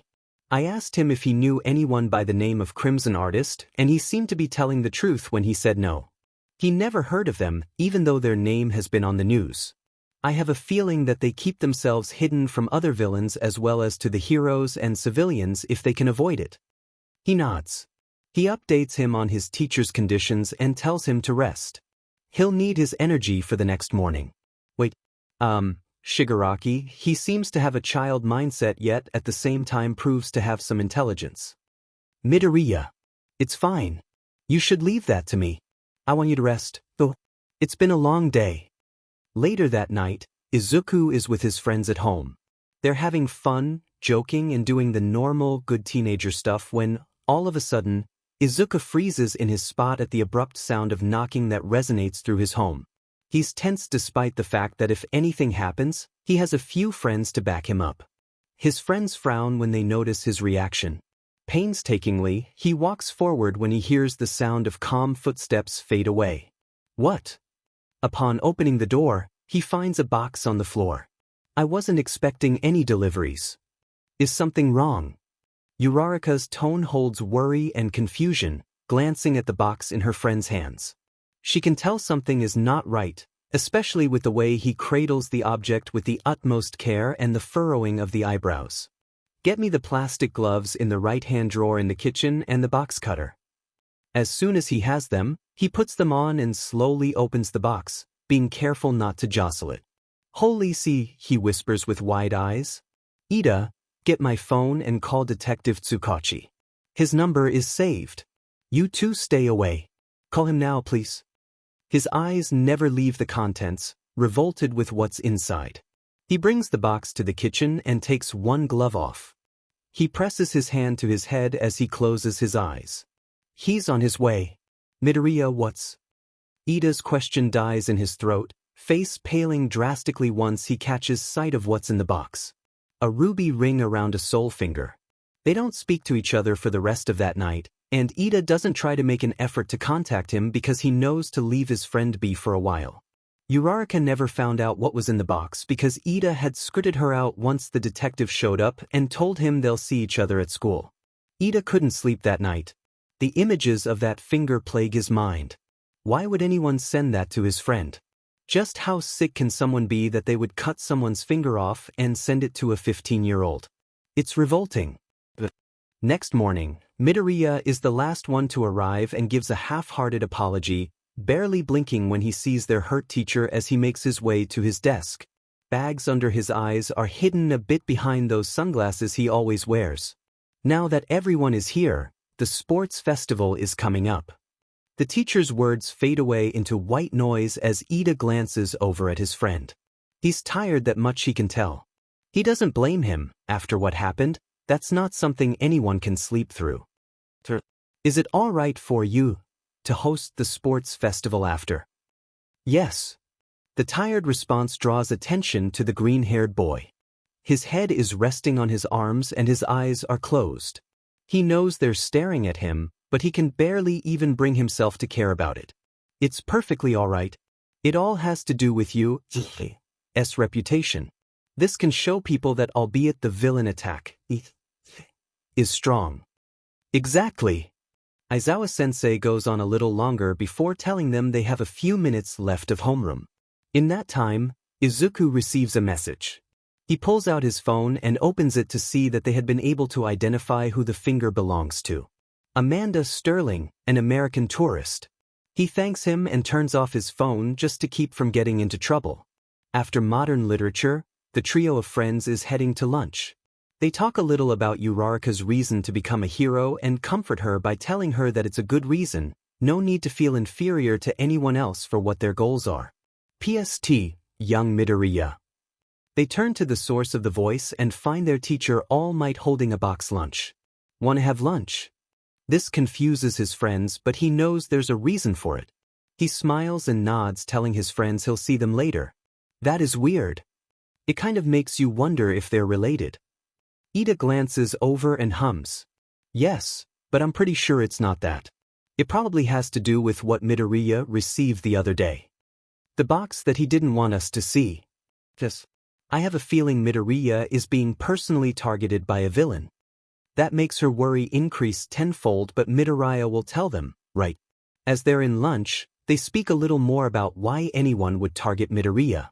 What was in the box? Ida presses his lips to a thin line. His eyelids hide his irises. He is having a mental battle, wondering if he should say. It was revolting, utterly atrocious. He looks away. A finger. That earns a small gasp from the girl. And a note, but Midoriya didn't tell me what it said. Unaware of being watched, Ida looks at Uraraka. It's best not to bring it up. Midoriya has a lot on his plate. Hopefully, the heroes and police can get to the bottom of it. Ida sighs and fixes his bifocals. Maybe that's what All Might is talking to Midoriya about. All Might. Midoriya Izuku, thinks Todoroki. He watches the green-haired teen's friends change the subject. He's being targeted by a villain. Meanwhile, with Toshinori and Izuku, they're talking about the sports festival, and Izuku realizes that Toshinori has no clue about the package he received. But he doesn't need him to worry when he already has enough on his plate. Hard to keep everything organized when your life is in chaos. That is something else that the younger learned at an earlier age. He will have to redo a plan and keep up with believable lies or half-truths. This is just getting extremely ridicule. Wait, what? His train of thought freezes. You want me to what? Are you sure? Yes. This is the chance for you to announce to the world. You will be the next symbol of peace. Toshinori smiles gently at him. And if you can, try not to use your scythe, okay? Midoriya gawks at his mentor. How can he have such high expectations? Not even death has them. Then again, the being seems to always keep them to themselves, hiding behind a veil of isolation. The boy nods with determination in his eyes. I'll do my best, he says. His phone vibrates with a message and he looks down at it, expecting it to be Tsukachi. His heart calms down seeing that his mom messaged him. She's staying late at her work. After their small meeting, All Might watches his successor walk away. I wish you the best of luck, young Midoriya. Before the time to leave school, new messages comes onto Midoriya's phone. Why was his day full of messages? This never happened before. He sighs and pulls his phone out. Upon opening the messages, he drops his phone in horror. He's seen things no one his age should ever see, but that photo was not anything he ever saw before. The clattering sound of his phone draws more attention to him. He gives them a shaky smile and snatches his phone off the floor before 𝐻𝐻𝐻 can grab it. That snake. He quickly sends a message to the detective and informs him of what he received. This is getting ridiculous. How did they even get my number? While many people turn away, a few continue to stare at him. One is a silent, holder of a dual element quirk. Dual eyes watch the other, a frown painting his features. What type of reaction is that? What did he receive? No, it doesn't matter. You have to get through this year without distractions. Yet, after what Ida said during lunch, that is really concerning. Midoriya, are you all right? Ida asks quietly, leaning close to his friend as he texts frantically. He's worried for his friend, but he doesn't seem to even try to reach out for help. He can't help but wonder why that is. I'm fine. Don't worry. Midoriya. I was there the other day, so don't you hide this. It's not something you need to know. So please, just drop it. The end of school comes, and as they're heading out, they're blocked by a mass of people. During the entire time, Bakugo is making the entire situation worse than he needs to, but that's just him and his charming personality. One student in particular stood out to Izuku. He recognizes the purple hair, the bags under his eyes.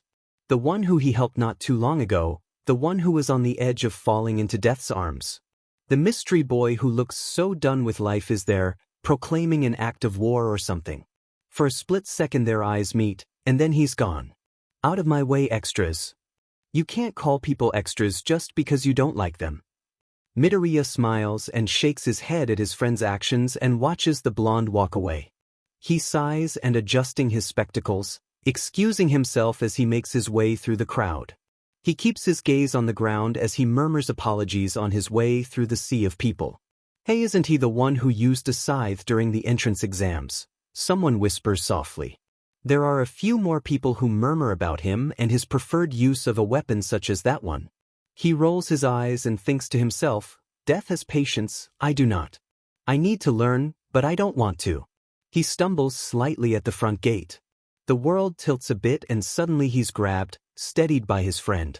I'm fine, Ida. Thanks. You're worrying me, Midoriya. I'm not targeted by a villain if that's what you think. He takes his glasses off, staring at the ground. Where's Uraraka? She's with Tsu. They're planning on getting something to eat. A small silence hangs in the air as they walk to the train station. You asked me if I'm all right earlier. I lied. I'm not okay. I'm not being targeted by villains, but a serial killer. I was helping with a murder case and soon. The trail went cold. His voice is shaky and grim, hand clenching tightly. I received a letter and the killer. He pauses to swallow thickly before continuing. The killer said that when we meet, the killings will start again. They went from torturing their victims for fun to just doing it to spite me. If we meet again, I'll be held responsible for their deaths. No, you won't. Midoriya, what criminals like that do, their actions are on their own head. You aren't responsible.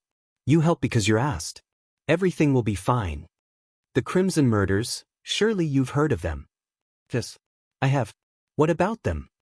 Ida watches as his friend pushes his hair back. I was helping with that case. He can't help but stop in his tracks. It's a gruesome case. That's right. He heard from his brother who's helping as well. The Crimson Murders have been named one of the most gruesome murders of this decade. The news barely even skimmed the surface. He had seen one of the pictures on his brother's laptop. He almost threw up at the sight. How can a human do that to another? Did you receive anything else today? Pictures. The new victim is, there's a new victim and I'm watching their progress as they slowly die, and I can't do anything.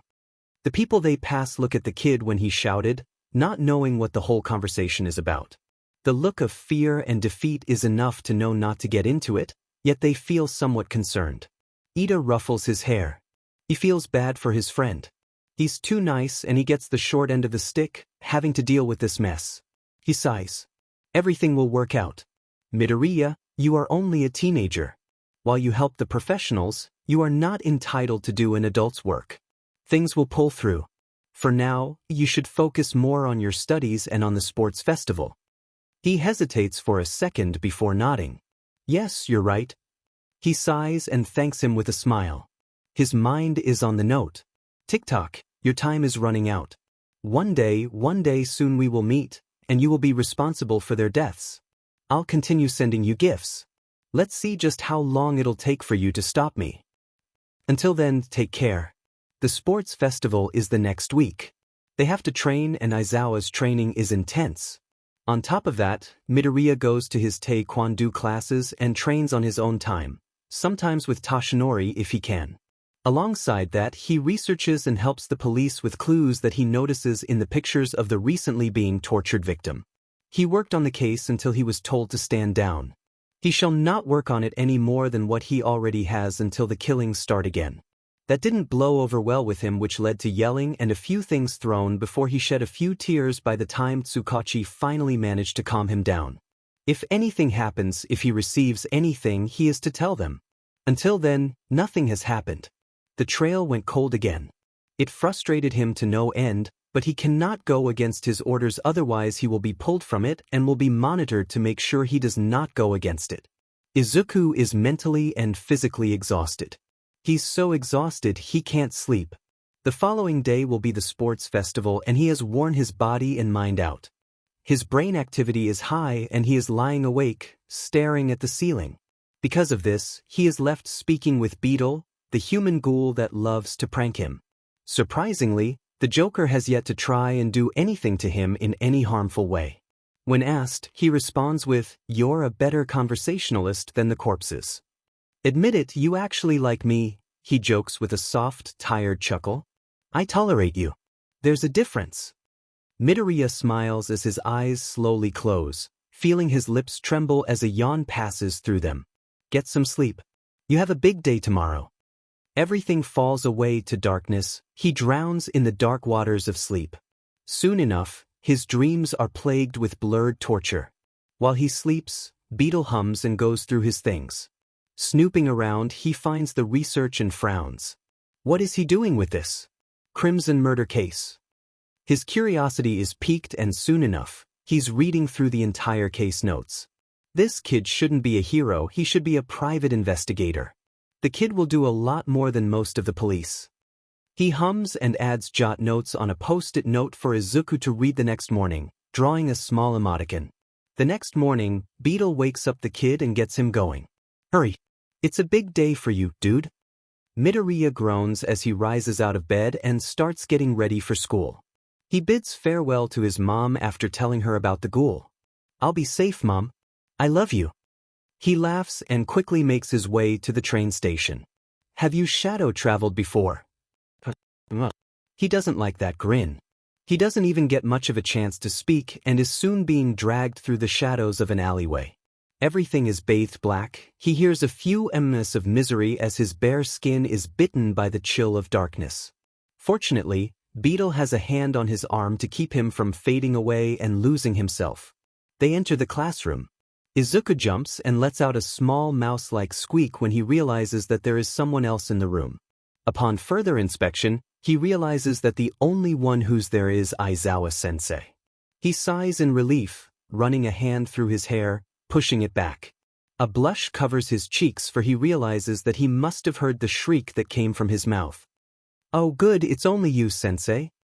I'm not even going to ask why you just came out of a shadow." The pause. The silence weighing heavily on the room, but the boy is oblivious to it.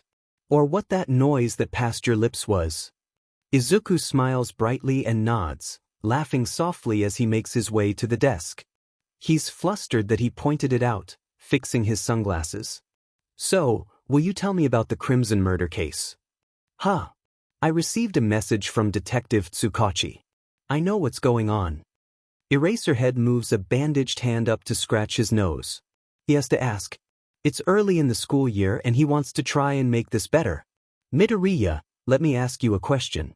Do you trust me?" "I do."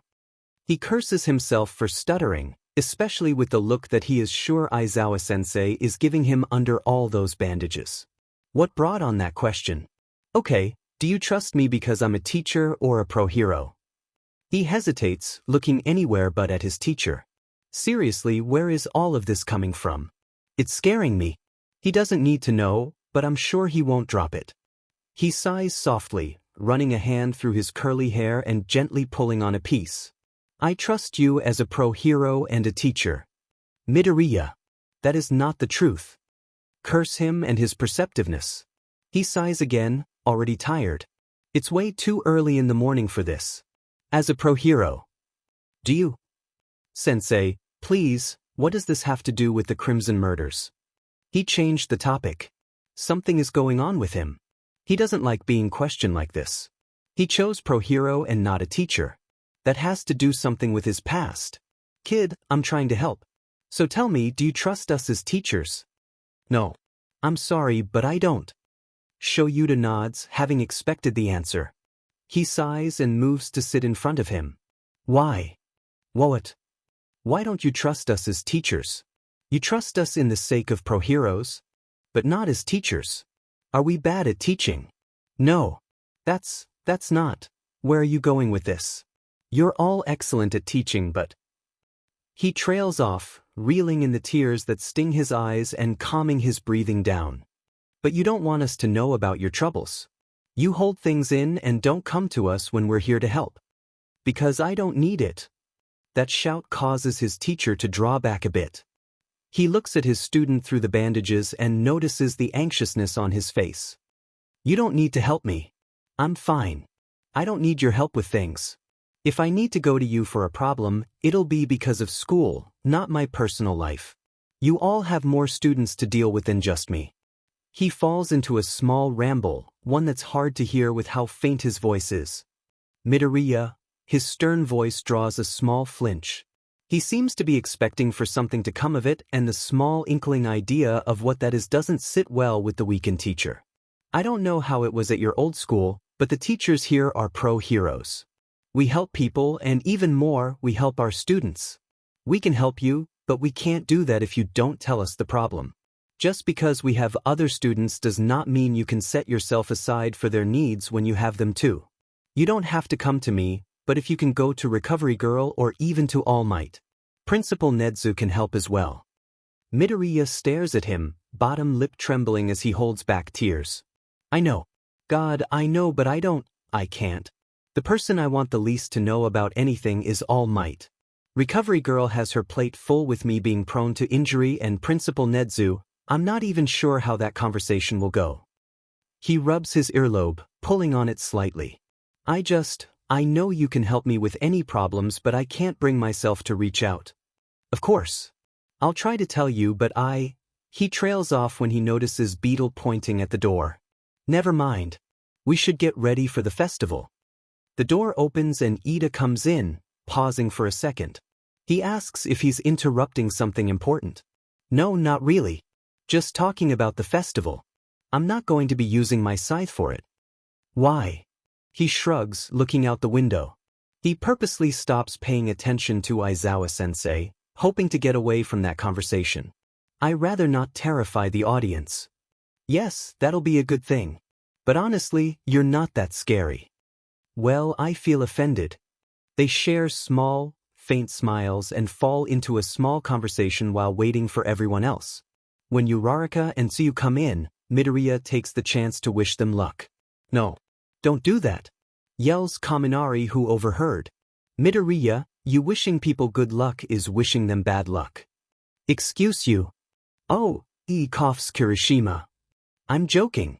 He says, melting under that withering look. His lips are in a thin line, but he can just feel the death glare. I'm sorry. I was joking. I promise. You can be so evil sometimes, it's so manly. Kirishima laughs, smiling at the green-eyed teen. I can't wait for it. I wonder who's gonna win. It'll obviously be me, proclaims Bakugo. Arrogance rolls off his figure in waves as he struts into the room. He sneers at them and glares harshly at Deku, who tenses and quickly looks away. No matter how many times he wants to put the other in his place, he can't. He can't, and it sees him off. All he wants is to stand up to him as he did during the training, like he had done to that villain. He sees the dead every day, yet he can't face the living. That's just laughable. All right, announces Aizawa when everyone is in their seats. Get in your PE clothes and put on a good show. They're in the waiting room, chilling and talking when Todoroki comes strolling up and calling Midoriya out. Why would anyone like him confront a guy like me? On an objective basis, I think I'm above you in terms of practical strength. Is he delusional? Why is he doing this? Does see me as a threat, or what is his reasoning behind this? I mean, oh wait, he's talking. His eyes do not leave the successor of All Might, narrowed and hold a certain emotion. Something that Izuku cannot read himself, seeing that he's masking it behind a facade of nonchalance, expressionless. You've got All Might's eyes on you. I'm not going to pry into that, but I'm going to beat you. Kaminari is smirking, finding this hilarious. It fills his need for drama, his entertainment. He can't help but wonder just what the young Izuku Midoriya will say in response to this. But first, he's going to add fuel to the fire. Po! What is this? A declaration of war from the strongest kid in the class. Kirishima is the opposite, taking a step forward and getting in front of him. He doesn't understand where any of this is coming from. What will he gain from this? He can't see a reason why one would just show up and challenge Midoriya. That's unless he sees him as a threat. He could have gone to Bakugo. After all, those two are more like rivals since they're the two top students, so there must be something else. Something that deals with personal matters. What's with the belligerence all of a sudden? Don't spring this upon him before. I'm not here to play nice and make friends. But whatever.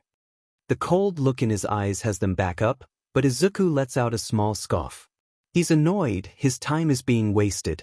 Is Bakugo not enough? Does he really have to be outed by the most powerful students in their class? They watch as he nods, removing his sunglasses but keeps his eyes closed. He rubs his eyelids with a very wide and very amused smile on his face about the whole thing. There is also underlying tiredness in the smile, but only a few see it. What's so amusing? They all stare at the jaded irises that some of them have never seen before with uncertainty, confusion. What exactly does one think when someone is responding to a declaration of war with a look like that? I find you amusing. He raises his voice with a tone of amusement. One of the strongest kids in class is declaring that he will beat the most useless kid in class. If I didn't know any better, you're doing this so that you can prove yourself. Show someone that you can surpass someone that has something to do with All Might. Have you ever thought that there may be something else to it? Of course not, otherwise you wouldn't be here proclaiming such a childish thing. If you want to challenge me, I suggest you do it because of something else. Not because of my so-called relation to All Might. It's quiet now. Everyone is staring at him. Todoroki had no change in his expression, but his eyes glimmer with anger and slight surprise. So, listen and listen close. If you want to beat me, don't half-butt it. Once he walks away, purposely bumping their shoulders, someone it's Kaminari softly mutters, "Oh, things are going to get real, good going, idiot. You have 2 chances left. Don't make enemies here." Bakugo rolls his eyes at the childish behavior. He's such a psychopath. I will not let that shitty psycho win. I will become number 1. And that is what he pledges to the audience, earning complaints and yells of annoyance from them and his peers. As he passes Deku, he sees the annoyance and anger set on his face. He's wearing those stupid sunglasses again. He doesn't get why the teachers even allow it. It's clear that his eyes aren't sensitive. People seem to forget that he has known the runt for so long. He knows that he's lying and that his mom is lying for him, but for what? He doesn't have a quirk, so why does he wear sunglasses? He's lied to him about having a quirk. He has that super strength and speed. The first event will be, midnight trails off until the board shows. Obstacle course. You're getting attached again, Death. I know.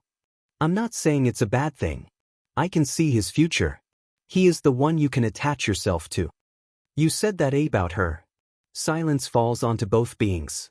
One of the men has healthy tan skin, wrinkled and calloused hands. His eyes are curved, almost round shape. Jade-colored eyes that are the exact same as his champion. The other man has healthy dark skin, his hands covered in calluses and a few scars here and there. Amber irises set deep into almond-shaped eyes are outlined with thick lashes.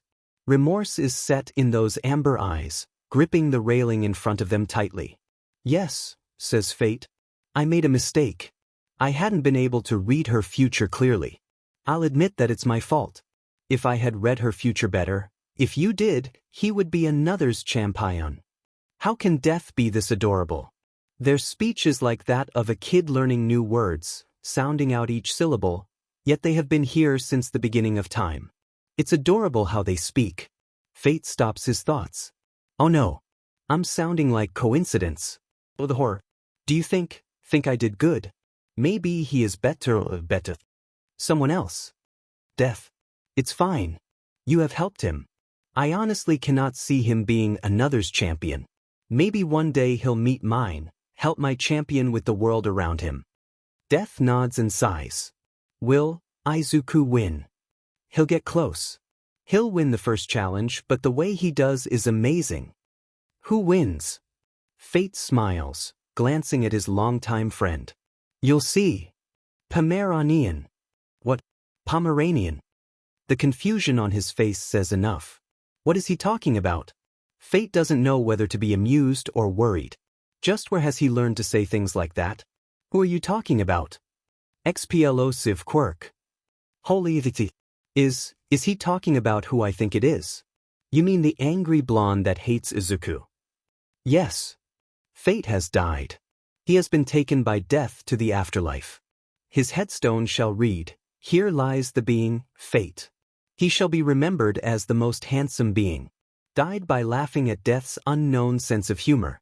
The robots that head towards them gives Deku a small sense of déjà vu. Oh, wait, they're the same robots from the exam and he doesn't have his scythe. Amazing. Utterly amazing. Don't use your scythe. You can make do without it. The battle is short and sweet at first, and that is because of Todoroki. He froze the robots to where they would fall once he melts the ice. Good going, Todoroki, you're going to get someone killed. The thought crosses when they tremble and crash on two of their classmates, 𝐀𝐮𝐭𝐡𝐨𝐫 and 𝗧𝗜𝗧𝗟𝗘. The two share similar quirks, but while 𝐀𝐮 can harden his skin, 𝗧𝗜𝗧𝗟𝗘 can turn it to steel. He moves out of the way while most of the people attack them. He analyzes the situation, watching the robots break apart. He can feel All Might's worry from here. Don't give up on me yet, Yagi. I know what I'm doing. He picks up a plate of metal, knowing that this will be of good use later on. He runs through the course, coming to a halt at the pit. Various of ropes are strung up. A way to cross the chasm. He scowls and puts the strap on his back, swinging himself down. He has flashbacks to when he was younger, playing on the playground. He always loved crossing the monkey bars until he got blisters, so crossing the rope was simple for him. He's running once again, the metal on his back doing nothing to weigh him down. After all the training he did, it's like a feather on him. He scans around, seeing where everyone is before hurrying even more. He winces at the sudden booming of Mick's voice. "It looks like they've made it to the minefield," announces Present Mike. Remember, while the mines pack a huge punch, they do not kill. "Why is he so loud?" whispers Izuku as he comes to a stop at the edge of the field. He returns to his analysis mode, coming up with a plan to cross the field, watching the explosions take place every time someone steps on them. A smirk crosses his face. "Thank you, Bakugo. You just signed your defeat." He gets to work, digging up mines and piling them up. Once he knows it's enough, he immediately jumps on it using the metal sheet to keep himself from getting somewhat hurt. He soars above his classmates, gripping the sheet tightly. He feels the descent as the momentum fails him. He scowls deeply, seeing the two people who hate his guts in front of him and approaching him quickly. Doing this, he grins. Launching off them, he flies further and comes to a rolling stop. In first place is Midoriya Izuku. Midoriya smiles brightly and stumbles back when he gets tackled into a hug by Uraraka. "Deku, that was amazing. How did you know to use that huge piece of metal?" "Oh, I had a feeling and usually go along with it. I'm so glad that I listened to it." He smiles brightly at them. He misses the glares he receives from the two runner-ups. They group up near the stage again and Midnight announces the second event, a cavalry battle. He recruited Uraraka, a girl named Hatsune, and Tokoyami. Izuku will be the one they hold up, much to his dismay, and with Uraraka's quirk, he will be basically weightless for them. Let's not do that unless it's absolutely necessary, okay? Okay. Albeit the look she has, she feels somewhat relieved. They start planning while also listening to the announcement. They all get into formation. Izuku ties the million-point headband around his forehead. Deku. They turn to look at the girl. Smile. He blinks before smiling at them. And go. Many people head straight for the 10 million group, but they're able to maneuver their way around. Two groups run into each other and the two tops fall to the ground, ensuring their defeat. It goes like this, a few going after each other or them. The two runner-ups are fighting each other. A few start heading towards Bakugo and Todoroki. Izuku's group uses maze babies to continue its not against the rules. Big thanks to 𝐻𝗏𝗡, dark shadow helps fight against the others. Izuku is spilling a few analytical observations which greatly helps the three with counterattacking. 𝗏𝗏𝗡, if we get close to Todoroki, go for his left side. He uses his right too much, never his right. Bakugo always throws a right hook and sometimes uses his right arm too much. If you time correctly, hit above the elbow. He shouts this once the two higher groups charge them. If anything, they'll start fighting each other soon. Dark Shadow. Be careful with Bakugo, Dark Shadow. Warns Izuku, recalling what 𝗏𝗏𝗡 said. Light affects Dark Shadow keeps him from wanting to fight, it makes him docile. In contrast to this, Dark Shadow is more active in the darkness which makes him uncontrollable. Just as Todoroki closes in, Dark Shadow strikes his left side, surprising him a bit and almost knocking him off. Midoriya called it his weak spot when he notices that he doesn't use it as often. 𝗏𝗡. Already on it. Uraraka. Got it. 𝗏𝗏𝗡. Understood. Wow, it looks like Team Midoriya is a well-oiled machine. Don't you think, 𝗏𝗱𝗏? Screeches present mic. He notices that they barely need any words to communicate. They must have had a plan at the ready. Don't drag me into this. Of course, he noticed it too. To say he's surprised is a lie. Problem Child, as he named him, is quite the analyst and the strategist. Has to be if he's called in to help with murders. He profiles the people well enough to know where to hit and a way to get under their skin. Knowing this, he has to have a plan of action to do so and not get anyone or himself killed. If he knows how to mess with someone, how to come up with a good strategy, then he will ensure victory for himself. 𝗏𝗱𝗏 makes a mental note to speak with Nezu about strengthening those skills. If he can, then it would be good for them in the future. The timer sounds and Midoriya fell onto third place much to his dismay. He lost the headband to Todoroki, who used his left side for the first time against him. It was unexpected and he received a few burns on his forearm. If it wasn't for 𝗏𝗏𝗡 and his quick thinking, they would have lost. Izuku is smiling and patting Dark Shadow's head. 𝗏𝗏𝗡, Dark Shadow, you two did amazing. All of you did amazing. I couldn't have done it without you four. He gives them that bunny smile that shines brightly with happiness. How can someone be so adorable? They ask themselves. 𝗏𝗏𝗡 bids farewell and goes to speak with a few others. I'm sorry about wrecking your babies though, 𝗏𝗡. Hey, it's fine. 10 million. Anyway, I'd like to thank ya. If it wasn't for you, I wouldn't have been able to show off my babies. I'd like to be the one that you come to for your upgrades and stuff. Izuku nods. Deal, he says while high-fiving her. They separate and head back. Everything is good. The 18+ hero is announcing the final event and it's the one-on-one battle. 𝗏𝗏𝗏, who has a tail quirk, steps forward and backs out of the event, which is followed by a few others whom all back out as well.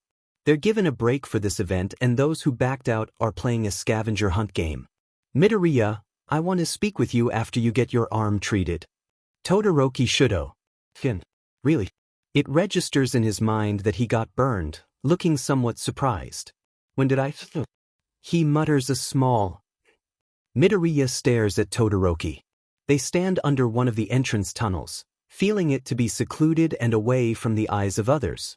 You have something to tell me, he inquires while scratching the bridge of his nose. The son of the number 2 hero doesn't answer, muttering about something else of irrelevance. Finally, he turns towards the other. You blindsided me. Because of that, I broke my pledge. Where is he getting at? So. What? What is it? You want to say? Seriously. He's picked up Death's speech pattern now. He's not going to admit that he's a stuttering mess. His dual-colored eyes are on his left hand, murmuring something. Finally, he looks up. Are you All Might's secret love child or what? His eyes cut over to the side where he hears spluttering laughter coming from. Fate and Death stand to his side watching his misery. Fate, is he eating popcorn? Does he really find my pain and confusion amusing? You've gotten All Might's eyes on you. His arms are swinging wildly. That's not it. I assure you that that isn't the reason. I swear. Where is this all coming from? Is he really delusional? I'm nothing special. You said that's not it, meaning there's another reason for your connection with him. His eyes are now on the lenses, staring at his own reflection. You must know that I'm the son of the number 2 hero, Endeavor. He's been the number 2 hero for a while now. If you're connected to the number 1 hero, then that gives me all the more reason to win. Izuku stares at him with bewilderment. He reads him, yet it's difficult. You don't use your left side because you're trying to prove something to your father. While wanting to beat me, you're using your right side and never your left. There's a reason and it's connected to your father. It's like you're trying to tell him that you don't need him. I'm guessing that many people would look at you and see the son of the number 2 hero. Judging by that look, I hit the nail on the head. He pauses, bowing his head. I'm sorry. I didn't mean. I have a habit of analyzing people. You don't have to tell me. Todoroki watches as he turns away and is ready to leave. He mentally battles with himself for a good few seconds. Do you know what quirk marriages are? Slowly, hesitantly, he launches into the story. When he gets to the part of his mother burning him, Shudo's hand ghosts over the scar that he earned from his mother. She poured boiling water on it. No one says anything. The silence is thick. Todoroki, he whispers, but he doesn't get the chance to speak. He's leaving now.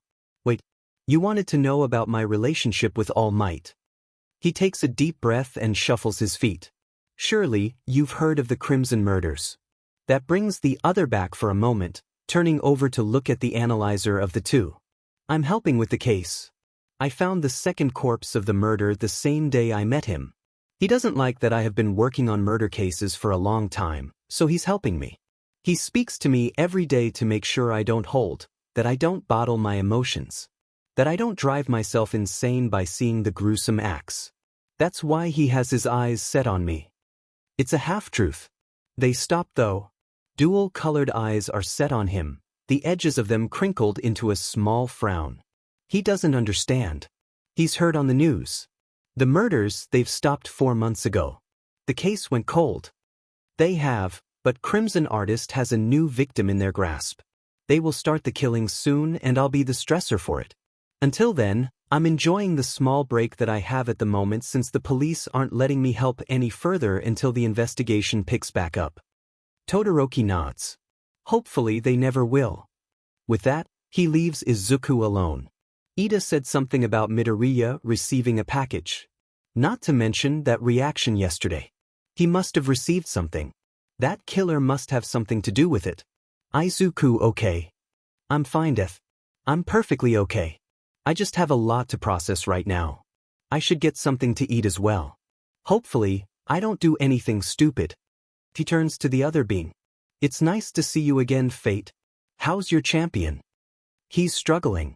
Both of his parents passed away, leaving him with his aunt and her co-workers. Maybe one day the two of you will meet. Maybe. Bakugo, he's a stalker, was listening in on the entire conversation, hears him walking away. Champion. What? That shitty Deku must be losing it. The first match is about to start. Shinso Hitoshi versus Midoriya Izuku. In the waiting rooms, Ojiro approaches Midoriya and explains Shinsu's quirk. Don't respond, don't speak to him. He has a brainwashing quirk, so be careful.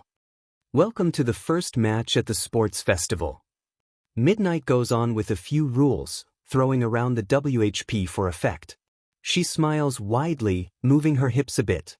He hasn't done anything eye-catching and we haven't seen much of him, Everyone, we have 𝗧𝗜𝗍 from the General Studies Department. Here comes the insomniac-looking kid. His purple hair standing up on end and a scowl adorn his face while he holds a nonchalant stance. And the other challenger started off with a huge bang but hasn't done anything since. We have Midoriya Izuku from the hero course. The champion of death makes his way out, his fingers twitching with his thumbnail scratching the side of his index finger. It's a sign of nervousness. His eyes are scanning behind the lenses, reading the teenager that he met a long time ago. He's happy to see him here, nice to know that he's continuing on. Although, he can see something akin to anger. The people in this world only care about quirks and it pisses me off. If you don't have a flashy quirk, you're not worth it in this world. If you have a villain's quirk, you're outcast. I don't think that there's a villain's quirk or a hero's quirk. It all depends on the user. Human nature deals with lashing out at the things that scare them. If they don't understand, they'll react with fear and anger. His sharp and calculating, green irises meet rough and angry purple ones. Your quirk is amazing. You can do so much with it. He remembers the look of surprise from the other. Now, he's staring at the teen once again in almost a year. That's the kid. The one that gouged his own eye out. He had purple mist coming out of it. Shigaraki slams his fist on the top of the bar counter. He removes the hand and watches him. He hasn't used that. His quirk, he hasn't used it. Kurohige sighs, staring at his young charge. Maybe it's not something that should be shown. I was there, Tamir. I saw the same things you saw. It pisses me off. Don't you think that there might be something else? Like what? His eyes, his voice, they changed. He asked me about a serial killer. Then he asked me what our plan was. When I told him he was not in any position to ask, he said something. He stares at the screen, watching Shinso speak before Midoriya attacks. It doesn't matter what position I'm in, death is always on my side. Right at the end, his voice changed. It was weird. What are you thinking? There's more to him than what we believe. That I got. His eyes traced the screen, seeing the hero make a mistake and fall for a trick. Soon he's walking towards the line. A flick of the finger and then he's running towards Shinso again. Brainwashing quirk. But what was that with his finger? I believe it has something to do with death itself. You're not making any sense. You sound as if, think, Kurohige. Those eyes. The feeling of death around us. Those corpses. You heard the things he said? He spoke about death like he knew of it personally. Like he's personally spoken to it. He said that death isn't happy with us. So what do you think, Kurohige? Do you think I'm an idiot? The kid may act insane, but he is nowhere near so. He may be good at acting then. You don't get it. He scowls. Fine. You don't have to believe me. Shigaraki. Enough. The sternness in the warp's voice causes him to freeze up. Just continue watching this. You have nothing to go on with this. You think everything will go your own way, but here's the harsh reality, nothing will be handed to you. And I will gladly watch as your world of ignorance burns to ashes, collapsing around you.